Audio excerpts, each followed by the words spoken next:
ವ್ಯಾಪಾರಿಗಳೇ, ಉದ್ಯಮಿಗಳೇ, ಗ್ರಾಹಕರೇ, ಆಗಿದೆಯಾ ನಿಮ್ಮ ಸಮಸ್ಯೆ ಕ್ರಾನಿಕ್? ಆಗಬೇಡಿ ಯಾವತ್ತೂ ಪ್ಯಾನಿಕ್.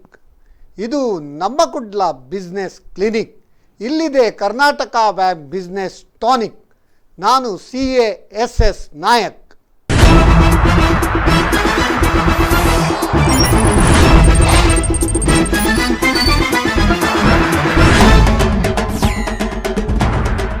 ವೀಕ್ಷಕರೇ, ನಿಮಗೆಲ್ಲರಿಗೂ ಕರ್ನಾಟಕ ಬ್ಯಾಂಕ್ ಬಿಸ್ನೆಸ್ ಟಾನಿಕ್ ಇದರ 69ನೇ ಸಂಚಿಕೆಗೆ ಸ್ವಾಗತ. ಇಂದಿನ ವಿಷಯ ಆತ್ಮನಿರ್ಭರ್ ಭಾರತ್ ಅಭಿಯಾನ್ ಹಾಗೂ RBI ಗವರ್ನರ್ ಶಕ್ತಿಕಾಂತ್ ದಾಸ್ ಇವರ ರಿಲೀಫ್ ಮೆಜರ್ಸ್, ಇದರ ಬಗ್ಗೆ ಸಮಗ್ರ ಮಾಹಿತಿ. ವೀಕ್ಷಕರೇ, ನಿಮಗೆಲ್ಲರಿಗೂ ಗೊತ್ತಿರಬಹುದು, ಕಳೆದ ಸತತವಾಗಿ 2 ಸಂಚಿಕೆಗಳಲ್ಲಿ ಈ ನಮ್ಮ 20 ಲಕ್ಷ ಕೋಟಿಯ ಬಗ್ಗೆ ಇರ್ಬೋದು, ಆಮೇಲೆ ನಮ್ಮ ಒಂದು ಇಕಾನಮಿ ಬಗ್ಗೆ ಇರ್ಬೋದು, ಅನೇಕ ವಿಷಯಗಳನ್ನು ನಮ್ಮ ತಜ್ಞರು ಕೂಲಂಕುಷವಾಗಿ ನಿಮ್ಮೆಲ್ಲರಿಗೂ ಅದನ್ನು ಪರಿಚಯ ಮಾಡುವ ಒಂದು ಸಾಹಸ ಮಾಡಿದ್ದಾರೆ. ಅದೇ ರೀತಿ ಕಳೆದ ಸಂಚಿಕೆಯಲ್ಲಿ ಅನೇಕ ಜನರು MSME ಗ್ರಾಹಕರಿರ್ಬೋದು, ಅನೇಕ ಗ್ರಾಹಕರು ತಮ್ಮ ಅನೇಕ ಸಂದೇಹಗಳನ್ನು ಪ್ರಶ್ನೆ ರೂಪದಲ್ಲಿ ಕೇಳಿದ್ದಾರೆ. ಅದಕ್ಕೆ ನಮ್ಮ ವಸಂತ್ ಶೆಟ್ಟಿ ಅವರು ಪ್ರತಿ ಪ್ರಶ್ನೆಗೆ 6 ಮತ್ತು 4 ಬಾರಿಸಿ ಸೆಂಚುರಿಯನ್ನು ಬಾರಿಸಿದ್ದಾರೆ. ಹಾಗೆ ಕಳೆದ ಸಂಚಿಕೆಯಲ್ಲಿ ಅಪೂರ್ಣವಾದದ್ದರಿಂದ ಇನ್ನೂ ಈ ಸಂಚಿಕೆಯಲ್ಲಿ reserve bank of India governor Shaktikanta ದಾಸ್ರವರು ಯಾವ ರೀತಿಯಲ್ಲಿ ನಮ್ಮ ಒಂದು ಆರ್ಥಿಕತೆಗೆ ಶಕ್ತಿಯನ್ನು ತುಂಬಿದ್ದಾರೆ, ಮತ್ತು ನಮ್ಮ ನೆಚ್ಚಿನ ಪ್ರಧಾನಿ ನರೇಂದ್ರ ಮೋದಿ ಅವರು, ನಿಮಗೆಲ್ಲರಿಗೂ ಗೊತ್ತಿರಬಹುದು, ನಿನ್ನೆ 2-0 NDA ಗವರ್ಮೆಂಟಿನ 2-0 ಅದರ 1 ವರ್ಷದ ಒಂದು ಕಂಪ್ಲೀಟ್ ಮಾಡಿದ ಬಗ್ಗೆ ನೀವೆಲ್ಲರೂ ತಿಳಿದಿರಬಹುದು. ಏನೆಲ್ಲ ಸಾಧನೆ ಮಾಡಿದ್ದಾರೆ, ಏನೆಲ್ಲ ಇಂಥ ಒಂದು ಸಂದಿಗ್ಧ ಪರಿಸ್ಥಿತಿಯಲ್ಲಿ ಕೂಡ ನಮ್ಮ ದೇಶವನ್ನು ಯಾವ ರೀತಿಯಲ್ಲಿ ಮುನ್ನಡೆಸಿಕೊಂಡು ಹೋಗಿದ್ದಾರೆ ಅನ್ನುವ ಎಲ್ಲ ಸ್ಥೂಲ ಪರಿಚಯವನ್ನು ನಿನ್ನೆ ನೀವು ಕೇಳಿರಬಹುದು. ಇವತ್ತು ಕೂಡ ನಮ್ಮ ಈ ಒಂದು ಮನ್ ಕಿ ಬಾತ್ ಕಾರ್ಯಕ್ರಮದಲ್ಲಿ ಆಕಾಶವಾಣಿಯಲ್ಲಿ 11 ಗಂಟೆಯಿಂದ ಕೂಡ ಇದರ ಬಗ್ಗೆ ಕೂಡ ನಮ್ಮ ಮೋದಿಯವರು ನಮ್ಮ ದೇಶವನ್ನು ಉದ್ದೇಶಿಸಿ ಮಾತಾಡ್ತಾರೆ.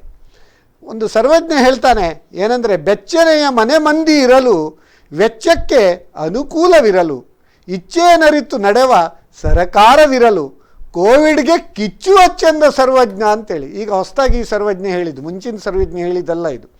ಅದೇ ರೀತಿ ನಮ್ಮ ದೇಶ ಈಗ 3 ರೀತಿಯ ಯುದ್ಧವನ್ನು ಫೇಸ್ ಮಾಡುವಂಥ ಪರಿಸ್ಥಿತಿ ಬಂದಿದೆ. 3 ಯುದ್ಧ ಒಮ್ಮೆಲೆ ಈ ಅಭಿಮನ್ಯು ಚಕ್ರವ್ಯೂಹದಲ್ಲಿ ಯಾವ ರೀತಿ ಸಿಲುಕಿದ್ದಾರೆ, ಅದೇ ರೀತಿಯಂಥ ಪರಿಸ್ಥಿತಿ ಬಂದಿದೆ. ಆದರೆ ಇದು ಅಭಿಮನ್ಯನ ಚಕ್ರವ್ಯೂಹ ಅಲ್ಲ, ಇದು ಅರ್ಜುನನ ಚಕ್ರವ್ಯೂಹ ಅಂತ ಹೇಳಲಿಕ್ಕೆ ಬಹಳ ಹೆಮ್ಮೆ ಆಗ್ತದೆ. ಯಾವ ರೀತಿಯನ್ನು ಚಕ್ರವ್ಯೂಹವನ್ನು ಭೇದಿಸಬೇಕನ್ನೋದು ಅರ್ಜುನನಿಗೆ ತಿಳಿದ ವಿಷಯ.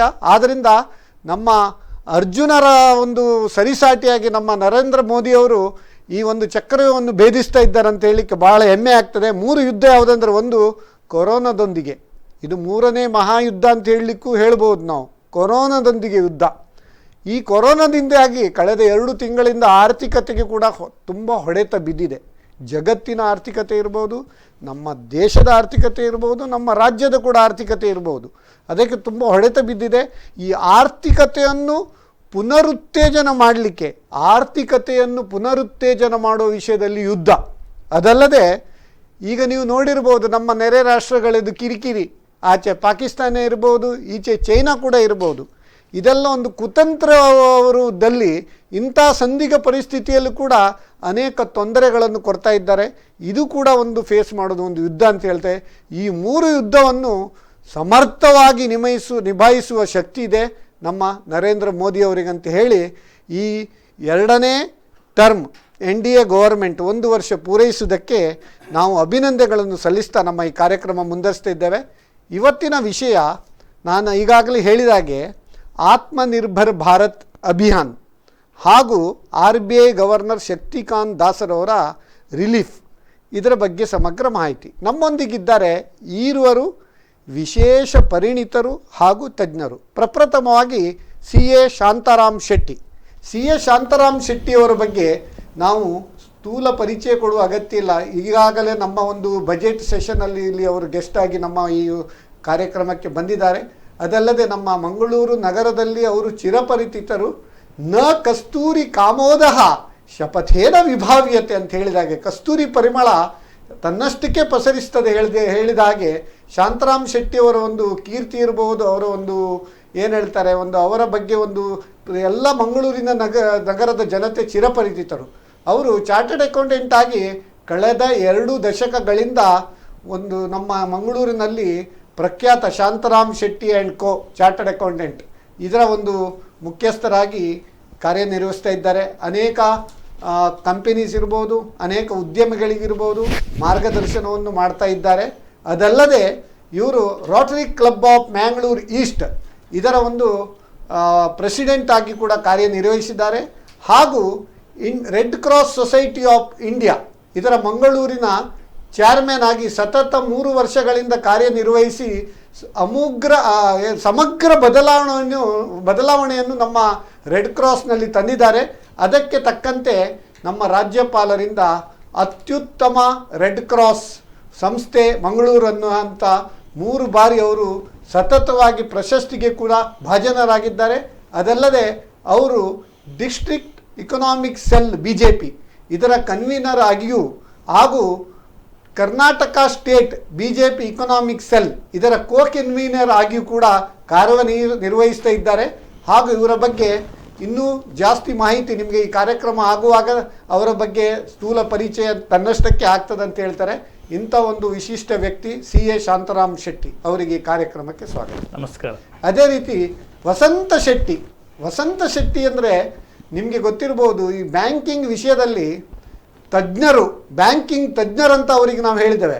ಯಾಕಂದರೆ ಬ್ಯಾಂಕಿಂಗ್ ವಿಷಯದಲ್ಲಿ ಅವರು ಕ್ರೆಡಿಟ್ನಲ್ಲಿ ಕಳೆದ 36 ವರ್ಷಗಳಿಂದ ಎಲ್ಲ ಬ್ಯಾಂಕಿನ ಯಾವುದೆಲ್ಲ ಒಂದು ಕ್ರೆಡಿಟ್ ಇರಲಿ ಅದರಲ್ಲಿ ಒಂದು ಅರೆದು ಕುಡಿದು ಅನುಭವ ಹೊಂದಿದ ವ್ಯಕ್ತಿ ಅಂತ ಹೇಳ್ತೇವೆ. ಇವರು ಕೆನರಾ ಬ್ಯಾಂಕಿನ ಒಂದು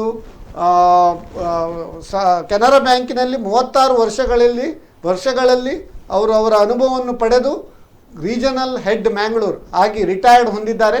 ಹಾಗೂ ವಸಂತ ಶೆಟ್ಟಿ ಅವರು ಪ್ರಸ್ತುತವಾಗಿ ಫೈನಾನ್ಷಿಯಲ್ ಆ್ಯಂಡ್ ಇಂಡಸ್ಟ್ರಿಯಲ್ ಕನ್ಸಲ್ಟೆಂಟ್ ಆಗಿ ಕಾರ್ಯನಿರ್ವಹಿಸ್ತಾ ಇದ್ದಾರೆ. ವಸಂತ ಶೆಟ್ಟಿ ಅವರಿಗೆ ಈ ಕಾರ್ಯಕ್ರಮಕ್ಕೆ ಸ್ವಾಗತ. ನಮಸ್ಕಾರ.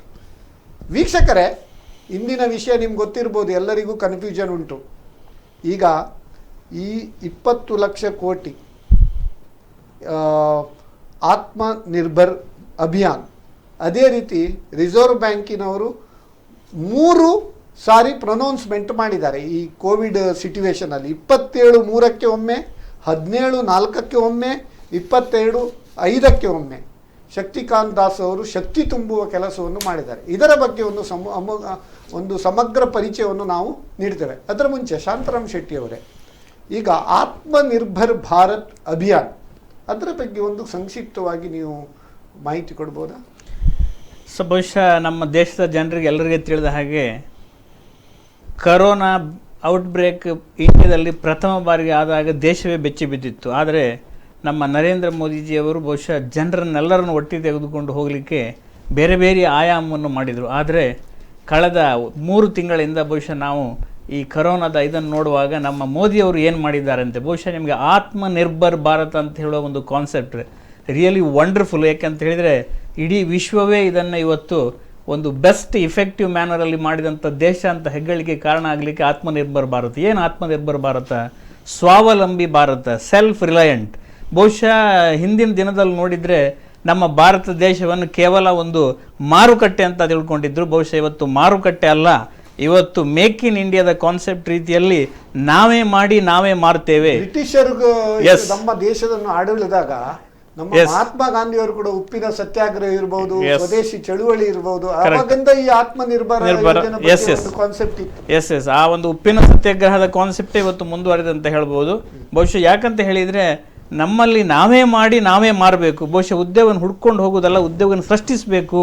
ಬಹುಶಃ ನಿಮಗೆ ಕೊರೋನಾ ಬಂದಾಗ ಗೊತ್ತಾಯಿತು, ಇಲ್ಲಿ ಬಲಿಷ್ಠ ಪ್ರಾಣಿಯೂ ಬದುಕುವುದಿಲ್ಲ ಅಥವಾ ಬುದ್ಧಿವಂತ ಪ್ರಾಣಿಯೂ ಇಲ್ಲ. ಆ ಪರಿಸ್ಥಿತಿಗೆ ಹೊಂದಿಕೊಂಡು ಹೋಗುವಂಥ ಸ್ಥಿತಿ ಬರಬೇಕಂತ ಹೇಳುವ ಒಂದು ಜಾಯಮಾನದಲ್ಲಿ ಬಹುಶಃ 20 ಲಕ್ಷ ಕೋಟಿಯ ಪ್ಯಾಕೇಜನ್ನು ಯಾವುದೇ ದೇಶದಲ್ಲಿ ಲೋನನ್ನು ತೆಗೆದುಕೊಳ್ಳದೆ ಬಹುಶಃ ಹಿಂದಿನ 3-4 ದಶಕಗಳ ಹಿಂದೆ ನೋಡಿದರೆ ದೊಡ್ಡ ಒಂದು ಆಘಾತ ಆದಾಗ ಬೇರೆ ಬೇರೆ ದೇಶಗಳಿಂದ ಲೋನ್ ಮಾಡಿದ್ರು.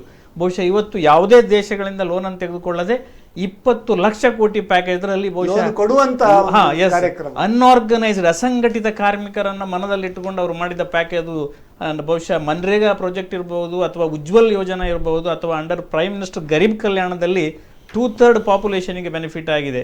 ಬಹುಶಃ ನಿಮಗೆ ಬೇರೆ ಬೇರೆ ದೇಶ ನಮ್ಮ ಅಮೆರಿಕದಲ್ಲಿ ನಮ್ಮ ದೇಶದ ಜೀವನಾಡಿ ಅಂತ ಹೇಳ್ತಾರೆ ರೈತರಿಗೆ ಇದಾಗಿದೆ. ಬಹುಶಃ ಅಮೆರಿಕದಲ್ಲಿ ಅಥವಾ ಯುರೋಪಿಯನ್ ಕಂಟ್ರಿಯಲ್ಲಿ ಕ್ಯಾಶ್ ಟ್ರಾನ್ಸ್ಫರ್ ಅಥವಾ ವೇಜ್ ಸಬ್ಸಿಡಿ ಕೊಡ್ಲಿಕ್ಕೆ ಸ್ಟಾರ್ಟ್ ಮಾಡಿದ್ರೆ ನಮ್ಮ ಭಾರತದಲ್ಲಿ ಮೋದಿ ಅವರು ಕೊಟ್ಟಂತ ಒಂದು ಇಫೆಕ್ಟಿವ್ ಪ್ಯಾಕೇಜ್ ಎಷ್ಟು ಒಂದು ಹೆಲ್ಪ್ ಆಗಿದೆ ಅಂತ ಹೇಳಿದ್ರೆ ಡೈರೆಕ್ಟ್ ಟ್ರಾನ್ಸ್ಫರ್ ಅನ್ನ ನಾವು ಕೇವಲ ಜನ್ಧನ್ನಲ್ಲಿ ಮಾತ್ರ 500 ರೂಪೀಸ್ ನೆಕ್ಸ್ಟ್ 3 ಮಂತ್ಸ್ ಮಾಡಿದ್ದೇವೆ. ಅಥವಾ ಬೇರೆ ಬೇರೆ ಮನ್ರೇಗಾದಲ್ಲಿ ನಾವು 2,000 ರೂಪಾಯಿ ಓವರ್ ದ ಇಯರ್ ಜಾಸ್ತಿ ಮಾಡಿದ್ದೇವೆ. ಇಂಥ ಒಂದು ಪೋಸ್ಟ್ ಕೋವಿಡ್ಗೆ ಏನು ಮಾಡಬೇಕಂತ ಹೇಳೋ ಪ್ಲಾನ್ ಅಲ್ಲಿ ಇವತ್ತು ಈ ಯೋಜನೆಯನ್ನು ಹಾಕಿಕೊಂಡು ಮೋದಿಯವರು ಮುಂದೆ ಹೋಗ್ತಿದ್ದಾರೆ. ಹಾಗಾಗಿ ಆತ್ಮನಿರ್ಭರ್ ಯೋಜನೆ ಖಂಡಿತವಾಗಿ ನಾನು ಹೇಳ್ತೇನೆ ಇದೊಂದು ಬಲಿಷ್ಠ ರಾಷ್ಟ್ರ ಆಗಲಿಕ್ಕೆ ನಮ್ಮ ಮೋದಿಯವರು ಬಹುಶಃ ಹಾಕಿಕೊಂಡಂತ ಒಂದು ಒಳ್ಳೆಯ ಸೂತ್ರ. ಇದರಲ್ಲಿ ಖಂಡಿತ ಯಾರು ಮೇಕ್ ಇನ್ ಇಂಡಿಯಾ ಎಸ್ 100%. ಬಹುಶಃ ಆಲ್ರೆಡಿ ನಮ್ಮ ಮೋದಿಯವರು ಮಾಡಿದಂಥ ಡಿಜಿಟಲ್ ಇಂಡಿಯಾ ಇವತ್ತು ಇದಕ್ಕೆ ಹೆಲ್ಪ್ ಆಯಿತು. ಯಾಕಂತ ಹೇಳಿದ್ರೆ ನಾವು ಮನೆಯಲ್ಲೇ ಕೂತು ಸೋಷಿಯಲ್ ಡಿಸ್ಟೆನ್ಸ್ ಮಾಡಿಕೊಂಡು ಮನಿಯನ್ನು ಟ್ರಾನ್ಸ್ಫರ್ ಮಾಡುವಂಥದ್ದು ಅಥವಾ ನಮ್ಮ ಸ್ವಚ್ಛ ಭಾರತದ ಎಕ್ಸ್ಟೆಂಡೆಡ್ ವರ್ಷನ್ನೇ ಇವತ್ತು ನಾವು ಅಂತರವನ್ನು ಕಾಪಾಡುವುದು, ಕೈಯನ್ನು ಕ್ಲೀನ್ ಮಾಡ್ಕೊಳ್ಳುವಂಥದ್ದು. ಬಹುಶಃ ಮೊದಲು ನಾವು ಹಗ್ ಮಾಡ್ತಿದ್ದೆ, ಇವತ್ತಿಲ್ಲ ನಮಸ್ಕಾರ ಮಾಡಿ ಅಥವಾ ನಾವು ಅದನ್ನು ಸೆಲ್ಯೂಟ್ ಮಾಡಬೇಕಂತ ಹೇಳುವಂಥ ಒಂದು ಸ್ವಚ್ಛತೆಯ ಬಗ್ಗೆ ನಾವು ಜನರನ್ನು ಹಗ್ ಮಾಡುದು ಮತ್ತೆ ಬೇರೆ ದೇಶದವರನ್ನು ಬೆಗ್ ಮಾಡುದು ಬಿಟ್ಟು ಬಿಟ್ಟಿದ್ದೇವೆ. ಎಸ್, ಅದು ಬಿಟ್ಟು ಬಿಟ್ಟಿದ್ದೇವೆ. ಹಾಗಾಗಿ ನಮ್ಮ ಏನ್ಸಿಯಂಟ್ ಇಂಡಿಯಾ ಏನು ನೋಡ್ಕೊಂಡು ಬಂದಿದೆ ಅದನ್ನು ಇವತ್ತು ಮರುಕಳಿಸಬೇಕು. ಅದು ನಮ್ಮದು ಎಜುಕೇಷನ್ ಇರ್ಬೋದು ಅಥವಾ ಆರೋಗ್ಯ ದೃಷ್ಟಿಯಲ್ಲಿ ಇರ್ಬೋದು ಅಥವಾ ಫಿನಾನ್ಷಿಯಲ್ ವಿಷಯ ಇರ್ಬೋದು. I think one of the best information highway ಆಗಿ ಕನ್ವರ್ಟ್ ಆಗುವಂಥ ಈ ದೇಶ ಇನ್ನು ಮುಂದಿನ ದಿನದಲ್ಲಿ ಖಂಡಿತ ಯಾರೂ ನನಗೆ ಗೊತ್ತ ನಾಲೆಜ್ ಪ್ರಕಾರ ಖಂಡಿತ ಇದೊಂದು ಶಕ್ತಿ. ನೀವು ಹೇಳಿದಾಗೆ ಶಕ್ತಿಕಾಂತ್ ದಾಸ್ ಅವರು RBI ಮೂಲಕ ಗವರ್ಮೆಂಟ್ ಮತ್ತು RBI ಬಹಳ ಕೋಆರ್ಡಿನೇಷನಲ್ಲಿ ಜನರ ಒಂದು ಏಳಿಗೆ ಹೋಗ್ತಾ ಇರೋದು ಸಹ ಒಂದು ಒಳ್ಳೆಯ ಸೈನ್ ಅಂತ ಹೇಳಲಿಕ್ಕೆ ನನಗೆ ಖುಷಿ ಆಗ್ತದೆ. ಓಕೆ, ವಸಂತ್ ಶೆಟ್ಟಿ ಅವರೇ, ಈಗ ರಿಸರ್ವ್ ಬ್ಯಾಂಕ್ ಆಫ್ ಇಂಡಿಯಾ ಅದರ ಗವರ್ನರ್ ಶಕ್ತಿಕಾಂತ್ ದಾಸ್ ಬಂದಂದಿರಿಂದ ಅವರು ಏನಂದ್ರೆ ಶಕ್ತಿ ತುಂಬೋ ಕೆಲಸ ಮಾಡಿದ್ದಾರೆ. ಒಂದು ಗಾಡಿಯಲ್ಲಿ 2 ಎತ್ತಿದ್ರೆ 2 ಎತ್ತು ಒಂದೇ ಲೆಕ್ಕದಲ್ಲಿ ಹೋದ್ರೆ ಮಾತ್ರ ಗಾಡಿ ಮುಂದೆ ಹೋಗ್ತದೆ. ಮುಂಚೆ ಏನಾಗ್ತಿತ್ತು, ಕೇಂದ್ರ ಸರ್ಕಾರ 1 ಎತ್ತಾದ್ರೆ ರಿಸರ್ವ್ ಬ್ಯಾಂಕ್ ಇನ್ನೊಂದು ಎತ್ತು, 1 ಎತ್ತು ಮುಂದೆ ಹೋಗುವಾಗ ಇನ್ನೊಂದು ಎತ್ತು ಸುಮ್ಮನೆ ನಿಲ್ಲುವುದು, ಇನ್ನೊಂದು ಎತ್ತು ಮುಂದೆ ಹೋಗುವಾಗ 1 ಎತ್ತು ಸುಮ್ಮನೆ ನಿಲ್ಲುವುದು. ಆವಾಗ ಗಾಡಿ ಮುಂದೆ ಹೋಗುದಿಲ್ಲ. ಈಗ ಈ ನರೇಂದ್ರ ಮೋದಿ ಅವರು ಮತ್ತೆ ನಿಮ್ಮ ಶಕ್ತಿಕಾಂತ್ ದಾಸರವರ ಇಬ್ಬರದ್ದು ಪ್ಯಾಕೇಜ್ ಇಂದಾಗಿ ಈ ಒಂದಕ್ಕೊಂದು ಹೊಂದಾಣಿಕೆಯಾಗಿ ಮುಂದೆ ಹೋಗ್ತಾ ಉಂಟಲ್ಲ. ಈಗ RBI ಇಂದ ನಮಗೆ ಈ ಕೊರೋನಾ ಪೀರಿಯಡ್ ಅಲ್ಲಿ ಶಕ್ತಿಕಾಂತ್ ದಾಸರವರು ಯಾವ ರೀತಿಯಲ್ಲಿ ಶಕ್ತಿ ತುಂಬಿದ್ದಾರೆ ಅದರ ಒಂದು ಬ್ರೀಫ್ ಮಾಡಬಹುದು. ಓಕೆ. ಈಗ ಈ COVID-19 ಔಟ್ಬ್ರೇಕ್ ಆದ ನಂತರ RBI ಗವರ್ನರ್ ಶಕ್ತಿಕಾಂತ್ ದಾಸ್ ಅವರು 3 ಅನೌನ್ಸ್ಮೆಂಟ್ ಮಾಡಿದರು. 27th ಮಾರ್ಚಿಗೊಂದು, 17th ಏಪ್ರಿಲಿಗೊಂದು, 22nd ಮೇಗೊಂದು 3 ಅನೌನ್ಸ್ಮೆಂಟ್ ಮಾಡಿದರು. ಫಸ್ಟ್ ಅನೌನ್ಸ್ಮೆಂಟಲ್ಲಿ ಏನು ಮಾಡಿದ್ರು ಅಂತ ಹೇಳಿದ್ರೆ ರಿಪೋ ರೇಟ್ ಉಂಟಲ್ಲ ಅದು 5.15 ಇದನ್ನು 4.40 ಮಾಡಿದರು. ಮತ್ತು ರಿವರ್ಸ್ ರಿಪೋ ರೇಟ್ ಕೂಡ ರಿಡ್ಯೂಸ್ ಮಾಡಿದರು. ಮತ್ತು CRR ಕ್ಯಾಶ್ ರಿಸರ್ವ್ ರೇಷಿಯೋ ಅದನ್ನು ಕೂಡ 4%ಇಂದ 3%ಗೆ ತಗೊಂಡು ಬಂದರು. ಮತ್ತು minimum daily balance CRR balance ಬ್ಯಾಂಕ್ನವ್ರು ಮೇಂಟೈನ್ ಮಾಡಬೇಕಿತ್ತು, ಅದನ್ನು ಕೂಡ ರಿಡ್ಯೂಸ್ ಮಾಡಿದರು. ಮತ್ತು 3 months ಮೊರಿಟೋರಿಯಂ ಈ ಲೋನ್ಗಳೆಲ್ಲ ಇದಾವಲ್ಲ ಅದಕ್ಕೆ 3 ತಿಂಗಳು ಮೆರಿಟೋರಿಯಂ 6 ತಿಂಗಳು ಥರ್ಡ್ ಅನೌನ್ಸ್ಮೆಂಟ್ ಅಲ್ಲಿ ಮಾಡಿದ್ದಾರೆ. ಈ 3 months ಅಂದ್ರೆ ಫಸ್ಟ್ ಅನೌನ್ಸ್ಮೆಂಟ್ ಅಲ್ಲಿ ಮಾರ್ಚ್, ಏಪ್ರಿಲ್, ಮೇ 3 ತಿಂಗಳ ಇನ್ಸ್ಟಾಲ್ಮೆಂಟ್ ಅನ್ನ ಪೋಸ್ಟ್ಪೋನ್ ಮಾಡಿದ್ರು. Interest on working capital also he has postpone for 3 months first announcement ಅಲ್ಲಿ. ಮತ್ತೆ ಈ ಬ್ಯಾಂಕ್ ಅಲ್ಲಿ ವರ್ಕಿಂಗ್ ಕ್ಯಾಪಿಟಲ್ ಕೊಡುವಾಗ ಡ್ರಾಯಿಂಗ್ ಪವರ್ ಕ್ಯಾಲ್ಕುಲೇಷನ್ಸ್ ಮಾಡ್ತಾರೆ, ಅದನ್ನ ರೀಅಸೆಸಿಂಗ್ ಸಿಸ್ಟಮ್ ವರ್ಕಿಂಗ್ ಕ್ಯಾಪಿಟಲ್ ಸೈಕಲ್ ಅನ್ನ ರೀಅಸೆಸ್ ಮಾಡಿ ಕಡಿಮೆ ಮಾಡಬಹುದು ಅಂತೇಳಿ ಅದು ಮಾಡಿಬಿಟ್ಟಿದ್ರು. ಮತ್ತೆ ಈ ಡೆಫರ್ಮೆಂಟ್ ಮಾಡುವಾಗ ಕಂಟಿನ್ಯೂ ಮಾಡೋದ್ರ ಮುಂಚೆ ಒಂದು ಕಾಲರ್ ಕರೆ ಉಂಟು. ಹಲೋ, ನಮಸ್ಕಾರ ಸರ್, ನಾನು ರಾಮರಾವ್ ಕೊಟ್ಟಾರ ಚೌಕಿಯಿಂದ. ರಾಮರಾಯರವರಿಗೆ ಈ ಕಾರ್ಯಕ್ರಮಕ್ಕೆ ಸ್ವಾಗತ. ನಿಮ್ಮ ಪ್ರಶ್ನೆ ಕೇಳ್ಬೋದಾ ರಾಮರಾವ್ರವರೇ? ಥ್ಯಾಂಕ್ಸ್. ನಿಮ್ಮೆಲ್ಲರಿಗೂ ನಮಸ್ಕಾರ. ನಮಸ್ಕಾರ. ಇವತ್ತು ಬೆಳಿಗ್ಗೆ ಆಕಾಶವಾಣಿ ಚಿಂತನದಲ್ಲಿ ಶ್ರೀ SS ನಾಯಕ್ ಹೇಳಿದ್ರು, if you give a fish to a hungry man he will be happy at that moment, but teach him how to catch a fish ಅಂತ. ಹಾಗೆ ಕನ್ನಡದಲ್ಲಿ ಒಂದು ಗಾದೆ ಇದೆ, ಹಾಸಿಗೆ ಇದ್ದಷ್ಟೇ ಕಾಲು ಚಾಚು ಅಂತ. ನಮ್ಮ ಬ್ಯಾಂಕ್ ಲೋನ್ ಸಿಗ್ತದಂತ ಹೇಳಿ ಈಗ ಹೊಸದಾಗಿ ಬಿಸ್ನೆಸ್ ಸ್ಟಾರ್ಟ್ ಮಾಡೋರು ಬ್ಯಾಂಕ್ ಲೋನ್ ತಗೊಂಡ್ರೆ ಖಂಡಿತ ಕೈ ಸುಟ್ಕೊಳ್ತಾರೆ. ಅವರಿಗೆ ಕೌಶಲ್ಯತೆ ಬೇಕು, ಬಿಸ್ನೆಸ್ ನ್ಯಾಕ್ ಎಲ್ಲ ಗೊತ್ತಿರಬೇಕು. ಹಾಗೆ ಅದನ್ನ ಟೀಚ್ ಮಾಡೋರು, ಅದನ್ನ ಹೇಳಿಕೊಡೋರು ನನಗೆ ತಿಳಿದ ಮಟ್ಟಿಗೆ ಉಜಿರೆಯಲ್ಲಿ ರೂಟ್ ಸೆಟ್ ಉಂಟು. ಹಾಗೆ ಬೇರೆ ಸಂಸ್ಥೆಗಳು ಮಂಗಳೂರು ಇದ್ದಾರೆ, ಪರ್ಯಾಪ್ತ ನೀವು ಚಾರ್ಟೆಡ್ ಅಕೌಂಟೆಂಟ್ಸ್ ಕೂಡ ಅದರ ಬಗ್ಗೆ ಗೈಡೆನ್ಸ್ ಕೊಡಬಹುದು. ಇನ್ನೊಂದು ಪ್ರಶ್ನೆ, ಈ ಸ್ಮಾಲ್ ಸ್ಕೇಲ್ ಇಂಡಸ್ಟ್ರೀಸ್ ಇವರಿಗೆಲ್ಲ continuous electricity supply is a must. ನಾನು ಬಾಂಬೆಲಿ 6.5 ವರ್ಷ ಇದ್ದೆ. ಅಲ್ಲಿ ಟಾಟಾದವರು ಎಲೆಕ್ಟ್ರಿಸಿಟಿ ಸಪ್ಲೈ ಇತ್ತು. ಅಲ್ಲಿ ಎಲೆಕ್ಟ್ರಿಸಿಟಿ ಫೇಲಿಯರೇ ಬಾರಿ ವೆರಿ ಇರ್ಲಿಲ್ಲ. ಆದ್ರೆ ಮಂಗಳೂರಿನಲ್ಲಿ ಒಂದು ಸಣ್ಣ ಬಿರುಗಾಳಿ ಮತ್ತೆ ಜೋರ್ ಮಳೆ ಬಂದ್ರೆ ಎಲೆಕ್ಟ್ರಿಸಿಟಿ ಫೇಲಿಯರ್ ಇರುವುದಿಲ್ಲ. ಈ ಲೇಟೆಸ್ಟ್ ನರೇಂದ್ರ ಮೋದಿ ಅವರು, ನಿರ್ಮಲಾ ಸೀತಾರಾಮನ್ ಅವರು ಪ್ಯಾಕೇಜ್ ಪ್ರಕಾರ ಪವರ್ ಪ್ರೈವೇಟೈಸೇಷನ್ ಮಾಡ್ತಾ ಇದ್ದಾರೆ ಅಂತ ಹೇಳಿ ಕೇಳಿದ್ದೇನೆ, ಓದಿದೆ ನಾನು. ಈಗ chamber of commerce, MP, MLA ಅವ್ರಿಗೆಲ್ಲ ಪ್ರೆಷರ್ ಹಾಕಿ ಅದಾನಿ ಗ್ರೂಪ್ ಅನ್ನ ಮಂಗಳೂರಿಗೆ ತರಿಸಿದ್ರೆ ಒಳ್ಳೇದಲ್ವಾ ಅಂತ. ಅದು ಆಗದೇ ಇದ್ದರೆ ನಮ್ಮ ಒಂದು ಸೋಲಾರ್ ಸಿಸ್ಟಮ್ ದೊಡ್ಡ ಪ್ರಮಾಣದಲ್ಲಿ ಮಂಗಳೂರಿನಲ್ಲಿ ಅಟ್ಲೀಸ್ಟ್ ಬೈಕಂಪಾಡಿ ಇಂಡಸ್ಟ್ರಿಯಲ್ ಎಸ್ಟೇಟ್ ನಲ್ಲಿ ಸೋಲಾರ್ ಸಿಸ್ಟಮ್ ಇದ್ರೆ ಒಳ್ಳೇದು. ಇದು ಕೂಡ chamber of commerce, MP, MLA ಎಲ್ಲ ಪ್ರೆಷರ್ ಹಾಕಿರ ಆಗ್ಬಹುದು, ತಮ್ಮ ಎಲ್ಲ ನೀವು ಕೂಡ ಎಲ್ಲ ಪ್ರೆಷರ್ ಹಾಕಿರ ಆಗ್ಬಹುದು ಅಂತ ಹೇಳಿ ನನ್ನ ಭಾವನೆ. ನಮಸ್ಕಾರ. ಬಹಳ ಒಂದು ಉತ್ತಮವಾಗಿ ನಮ್ಮ ದೇಶದ ಬಗ್ಗೆ, ನಮ್ಮ ಆರ್ಥಿಕತೆಯ ಬಗ್ಗೆ ಒಂದು ಅನೇಕ ಒಂದು ಸಜೆಷನ್, ಸೂಕ್ತ ಸಲಹೆಗಳನ್ನು ನೀಡ್ತಾ ಬಂದಿದ್ದಾರೆ. ನಮ್ಮ ರಾಮರಾವ್ರವರು ಮ್ಯಾಂಗ್ಳೂರ್ ಪ್ರೊಡಕ್ಟಿವಿಟಿ ಕೌನ್ಸಿಲ್ನ ಅಧ್ಯಕ್ಷರು. ಅನೇಕ ನಮ್ಮ ಪ್ರತಿ ಒಂದು ಸಂಚಿಕೆಯಲ್ಲಿ ಕೂಡ ಒಂದು ಪ್ರಿಪೇರ್ಡ್ನೆಸ್ ಆಗಿ ಒಳ್ಳೆಯ ಒಂದು ಉತ್ತಮ ಪ್ರಶ್ನೆ ಕೇಳ್ತಾರೆ. ಪ್ರಪ್ರಥಮ ಅವ್ರು ಹೇಳುದು, ಈಗ ಏನಂತ ಹೇಳಿದ್ರೆ, ಈಗ ಈ ಸ್ಕೀಮ್ ಉಂಟಲ್ಲ, ಕೋವಿಡ್ ಲೋನ್ 10% ವರ್ಕಿಂಗ್ ಕ್ಯಾಪಿಟಲ್ ಮೇಲೆ, ಎಮರ್ಜೆನ್ಸಿ ಕ್ರೆಡಿಟ್ ಇನ್ನೂ 1 step head, entire loan outstanding CC ಮತ್ತೆ ಟರ್ಮ್ ಲೋನ್ ಎರಡರ ಮೇಲೂ 20% without any guarantee, without any margin, ಏನು ಇಲ್ಲದೆ ಕೊಡಿ ಅಂತೇಳಿ ಅವ್ರು ಹೇಳೋದಂದ್ರೆ, ಹೀಗೆ ಹಂಚಿತ ಹೋದ್ರೆ ಜನರು ಕೂಡ ತಕೊಳ್ಳೋರು ಸ್ವಲ್ಪ ಜಾಗ್ರತೆಯಿಂದ ಮಾಡ್ಬೇಕಂತ ಅವ್ರು ಹೇಳುದು. ಅದರ ಬಗ್ಗೆ ನಿಮ್ಮ ಅಭಿಪ್ರಾಯ ಹೇಳಿ. ಬಹುಶಃ ನೀವು ಹೇಳಿದಾಗ ಅವರಿಗೊಂದು ಹೋಮ್ ವರ್ಕ್ ಬೇಕು. 20% ಕೊಡ್ತಾ ಹೇಳಿದರೆ ಯಾವುದೇನು ಇಂಟ್ರೆಸ್ಟ್ ಫ್ರೀ ಲೋನ್ ಅಲ್ಲ, ಸ್ವಲ್ಪ ಕನ್ಸೆಷನ್ ಇರ್ಬೋದು, ಈಸಿ ಇರ್ಬೋದು, ಅಥವಾ ಪ್ರೊಸೆಸಿಂಗ್ ಚಾರ್ಜ್ಗಳಲ್ಲಿ ಅಥವಾ ಏನು ಇನ್ಶೂರೆನ್ಸ್ ಕಟ್ತೀವಿ ಆ ಇನ್ಶೂರೆನ್ಸ್ ಅದು ಗವರ್ಮೆಂಟ್ ಬ್ಯಾರ್ ಮಾಡೋದು. ಆದರೆ ಆ ಹಣವನ್ನು ಯೂಸ್ ಮಾಡುವ ರೀತಿ. ಇನ್ನೊಂದು ವಿಷಯ ಅಂತ ಹೇಳಿ ನಿಮ್ಗೆ ಗೊತ್ತಿದೆ, ನೀವು ಸಹ ಚಾರ್ಟರ್ಡ್ ಅಕೌಂಟೆಂಟು, ನಮಗೆ ಹಣ ಬರ್ಲಿಕ್ಕಿದ್ರು ಬ್ಯಾಂಕಲ್ಲಿ ಲೋನ್ ಇದ್ರೆ ನಾವು ಹಣ ರಿಕವರಿ ಮಾಡ್ಲಿಕ್ಕೆ ಹೋಗೋದಿಲ್ಲ. ಹಾಗಾಗಿ ಫಸ್ಟ್ ನಾವು ಅದನ್ನು MSME ಆದರೆ ಬಹುಶಃ ರಿಕವರಿ ಮಾಡ್ಲಿಕ್ಕೆ ಈಸಿ ಸ್ಟೆಪ್ ಇದೆ, ಫಾಸ್ಟ್ ಆಗಿ ರಿಕವರಿ ಮಾಡ್ಲಿಕ್ಕೆ ಗವರ್ಮೆಂಟ್ ಗೈಡ್ಲೈನ್ಸ್ ಇದೆ. ನಮಗೆ ಬರುವ ಹಣವನ್ನು ಫಸ್ಟ್ ರಿಸೀವೇಬಲ್ಸ್ ಅನ್ನು ರಿಕವರ್ ಮಾಡಿ ಮತ್ತೆ ನಾವು ವರ್ಕಿಂಗ್ ಕ್ಯಾಪಿಟಲ್ ಸ್ಯಾಂಕ್ಷನ್ ಮಾಡಿ ಅದನ್ನು ಯೂಸ್ ಮಾಡಬೇಕು. ಬಿಟ್ರೆ ಈಗ ಅದನ್ನು ಫಸ್ಟ್ ಯೂಸ್ ಮಾಡ್ಲಿಕ್ಕೆ ಹೋದ್ರೆ ಬಹುಶಃ ಬಿಸ್ನೆಸ್ ಅಲ್ಲಿ ಸ್ವಲ್ಪ ಏರುಪೇರು ಆಗ್ಬೋದು. ಎಲ್ಲರೂ ಹೇಳುದಿಲ್ಲ ನಾನು, ಕೆಲವರು, ಆದ್ರೆ ಕೆಲವರಿಗೆ ಖಂಡಿತ ಅದು ಯೂಸ್ ಆಗ್ತದೆ. ಅರ್ಜೆಂಟ್ ಕ್ಯಾಶ್ ಫ್ಲೋ ಪ್ರಾಬ್ಲಮ್ ಇರೋದ್ರಿಂದ they have to take. But ಅವ್ರು ಹೇಳಿದ ಕ್ವಶನ್ 100% ಕರೆಕ್ಟ್ ಸಿಗ್ತದೆ ಅಂತ ಹೇಳಿ ಅದನ್ನ ಯೂಸ್ ಮಾಡಿಕೊಂಡು ಇಂಟ್ರೆಸ್ಟ್ ಬರ್ಡನ್ ಮಾಡಿಕೊಂಡು ಬಿಸ್ನೆಸ್ ಗೆ ಎಫೆಕ್ಟ್ ಆಗ್ತದೆ. ಬ್ಯಾಂಕಿನವರ ಅಪ್ರಿಹೆನ್ಷನ್ ಏನಂದ್ರೆ, ಕಳೆದ ಸಂಚಿಕೆಯಲ್ಲಿ ನಾವು ಡಿಸ್ಕಸ್ ಮಾಡಿದ್ದೇವೆ. ನಮ್ಮ DB ಮೆಹತಾರ್ ಅವರು ಇದ್ರು, ಅವರು ಆರ್ಥಿಕ ತಜ್ಞರಾಗಿ ಅದರ ಬಗ್ಗೆ ಹೇಳಿದರು. ಬ್ಯಾಂಕಿನ NPA ಪರ್ಸೆಂಟೇಜ್ 11ರಿಂದ 16% ವರೆಗೆ ಹೋಗಿದೆ. ಈ ರೀತಿ ಸಾಲ ತಗೊಂಡ ಮೇಲೆ it may rise to another 6-7 ಅಂದರೆ 25% ವರೆಗೆ ಹೋಗೋ ಚಾನ್ಸ್ ಉಂಟು. ಇದು ಸ್ವಲ್ಪ ಒಂದು ಮಾರಕ. ಇದು ಯಾವ ರೀತಿಯಲ್ಲಿ ಇದನ್ನು ಯುಟಿಲೈಸ್ ಮಾಡಿದ್ರೆ ಒಳ್ಳೆಯದು? ಈಗ ಈ 10% ಲೋನ್ ಆಗಲಿ, ಕೋವಿಡ್ ಲೋನ್ 10% ಅಥವಾ ಎಮರ್ಜೆನ್ಸಿ ಕ್ರೆಡಿಟ್ 20% ಇದೆಯಲ್ಲ, ಇದಕ್ಕೆ ಬ್ಯಾಂಕಿನಲ್ಲಿ ಕೊಡಬೇಕಾದ್ರೆ ಬೇಕಾದ್ರೆ ಮಾತ್ರ ಜನಗಳು ತಗೊಳ್ಬೇಕು ಹೊರತು ಸುಮ್ಮನೆ ತಗೊಂಡು ಕನ್ಸಂಪ್ಷನ್ ಪರ್ಪೋಸಿಗೆ ಅಥವಾ ಡೈವರ್ಷನ್ ಎಲ್ಲ ಮಾಡಬಾರ್ದು. ಯಾವ ಪರ್ಪೋಸಿಗೆ ಅವ್ರು ತಗೊಂಡಿದ್ರು it's a purpose oriented loan, ಆ ಪರ್ಪೋಸಿಗೆ ಅವ್ರು ಯೂಸ್ ಮಾಡಬೇಕು. ಮತ್ತಂತ ಹೇಳಿದ್ರೆ ಲಾಸ್ಟ್ ಟೈಮ್ ಕೂಡ ರಾಮರಾವ್ ಅವರು ಕೇಳಿದ್ರು, ಈ ಮಾನಿಟರಿಂಗ್ ಮೆಕ್ಯಾನಿಸಮ್ ಹೇಗೆ ಅಂತೇಳಿ. ಮಾನಿಟರಿಂಗ್ ಮೆಕ್ಯಾನಿಸಮ್ ನಾನು ಲಾಸ್ಟ್ ಟೈಮ್ ಹೇಳಿದ್ದೆ, ಅದೇ ರೀತಿ ಬ್ಯಾಂಕಲ್ಲಿ ಎಲ್ಲ ಚೆಕ್ಕಿಂಗು, ಇನ್ಸ್ಪೆಕ್ಷನ್ನು, ಅದು ಇದು, ಆ ರಿಪೋರ್ಟ್ ಈ ರಿಪೋರ್ಟ್ ಎಲ್ಲ ಇರ್ತದೆ. ಎಲ್ಲ ಪ್ರತಿಯೊಂದು ಮಾನಿಟರಿಂಗ್ ಮೆಕ್ಯಾನಿಸಮ್ ಇರ್ತದೆ.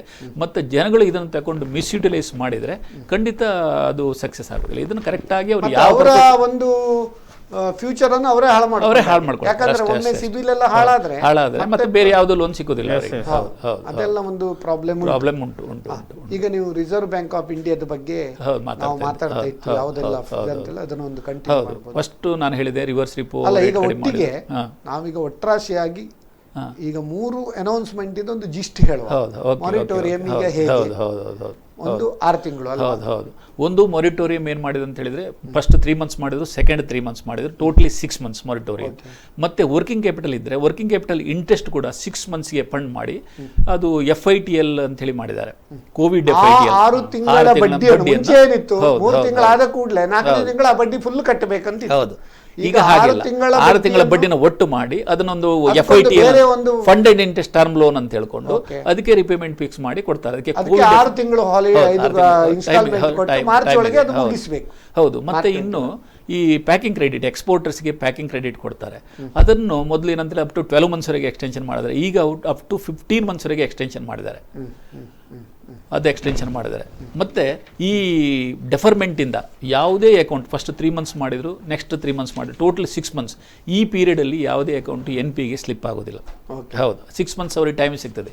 ಈಗ ನಾವು 90 days ಅಥವಾ 180 days ಅಂದ್ರೆ ನೀವು ಹೇಳುದು 29th February 2020 ಹೌದು ಆ ದಿನ ಅಸೆಟ್ ಕ್ಲಾಸಿಫಿಕೇಶನ್ ಯಾವ ರೀತಿ ಉಂಟು, ಆವಾಗ ಸಿಬಿಲ್ ಹೇಗುಂಟು, ಅದನ್ನೇ ನೋಡ್ತೇವೆ. Same until that 20th August ಅಂತ ನೀವು ಹೇಳುದು. ಮಾರ್ಚ್ ಟು ಆಗಸ್ಟ್ ವರೆಗೆ ನಾವು 6 months ಉಂಟಲ್ಲ, ಅದನ್ನ ಅಸೆಟ್ ಕ್ಲಾಸಿಫಿಕೇಶನ್ ಪರ್ಪಸ್ಗೆ ಅದನ್ನು ತಗೊಳ್ಳೋದಿಲ್ಲ. ಸೊ ಇದೊಂದು ಇಂಪಾರ್ಟೆಂಟ್ ಅನೌನ್ಸ್ಮೆಂಟ್ ಮಾಡಿದ್ದಾರೆ RBI ಅವರು.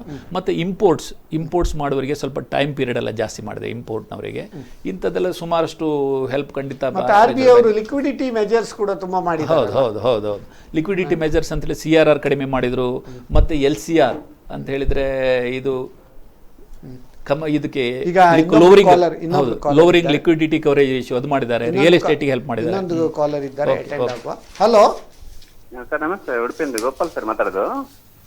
ನಮಸ್ಕಾರ ಗೋಪಾಲ್ ಅವರಿಗೆ ಈ ಕಾರ್ಯಕ್ರಮಕ್ಕೆ ಸ್ವಾಗತ. ನಿಮ್ಮ ಕ್ವಶನ್ ಕೇಳಬಹುದಾ?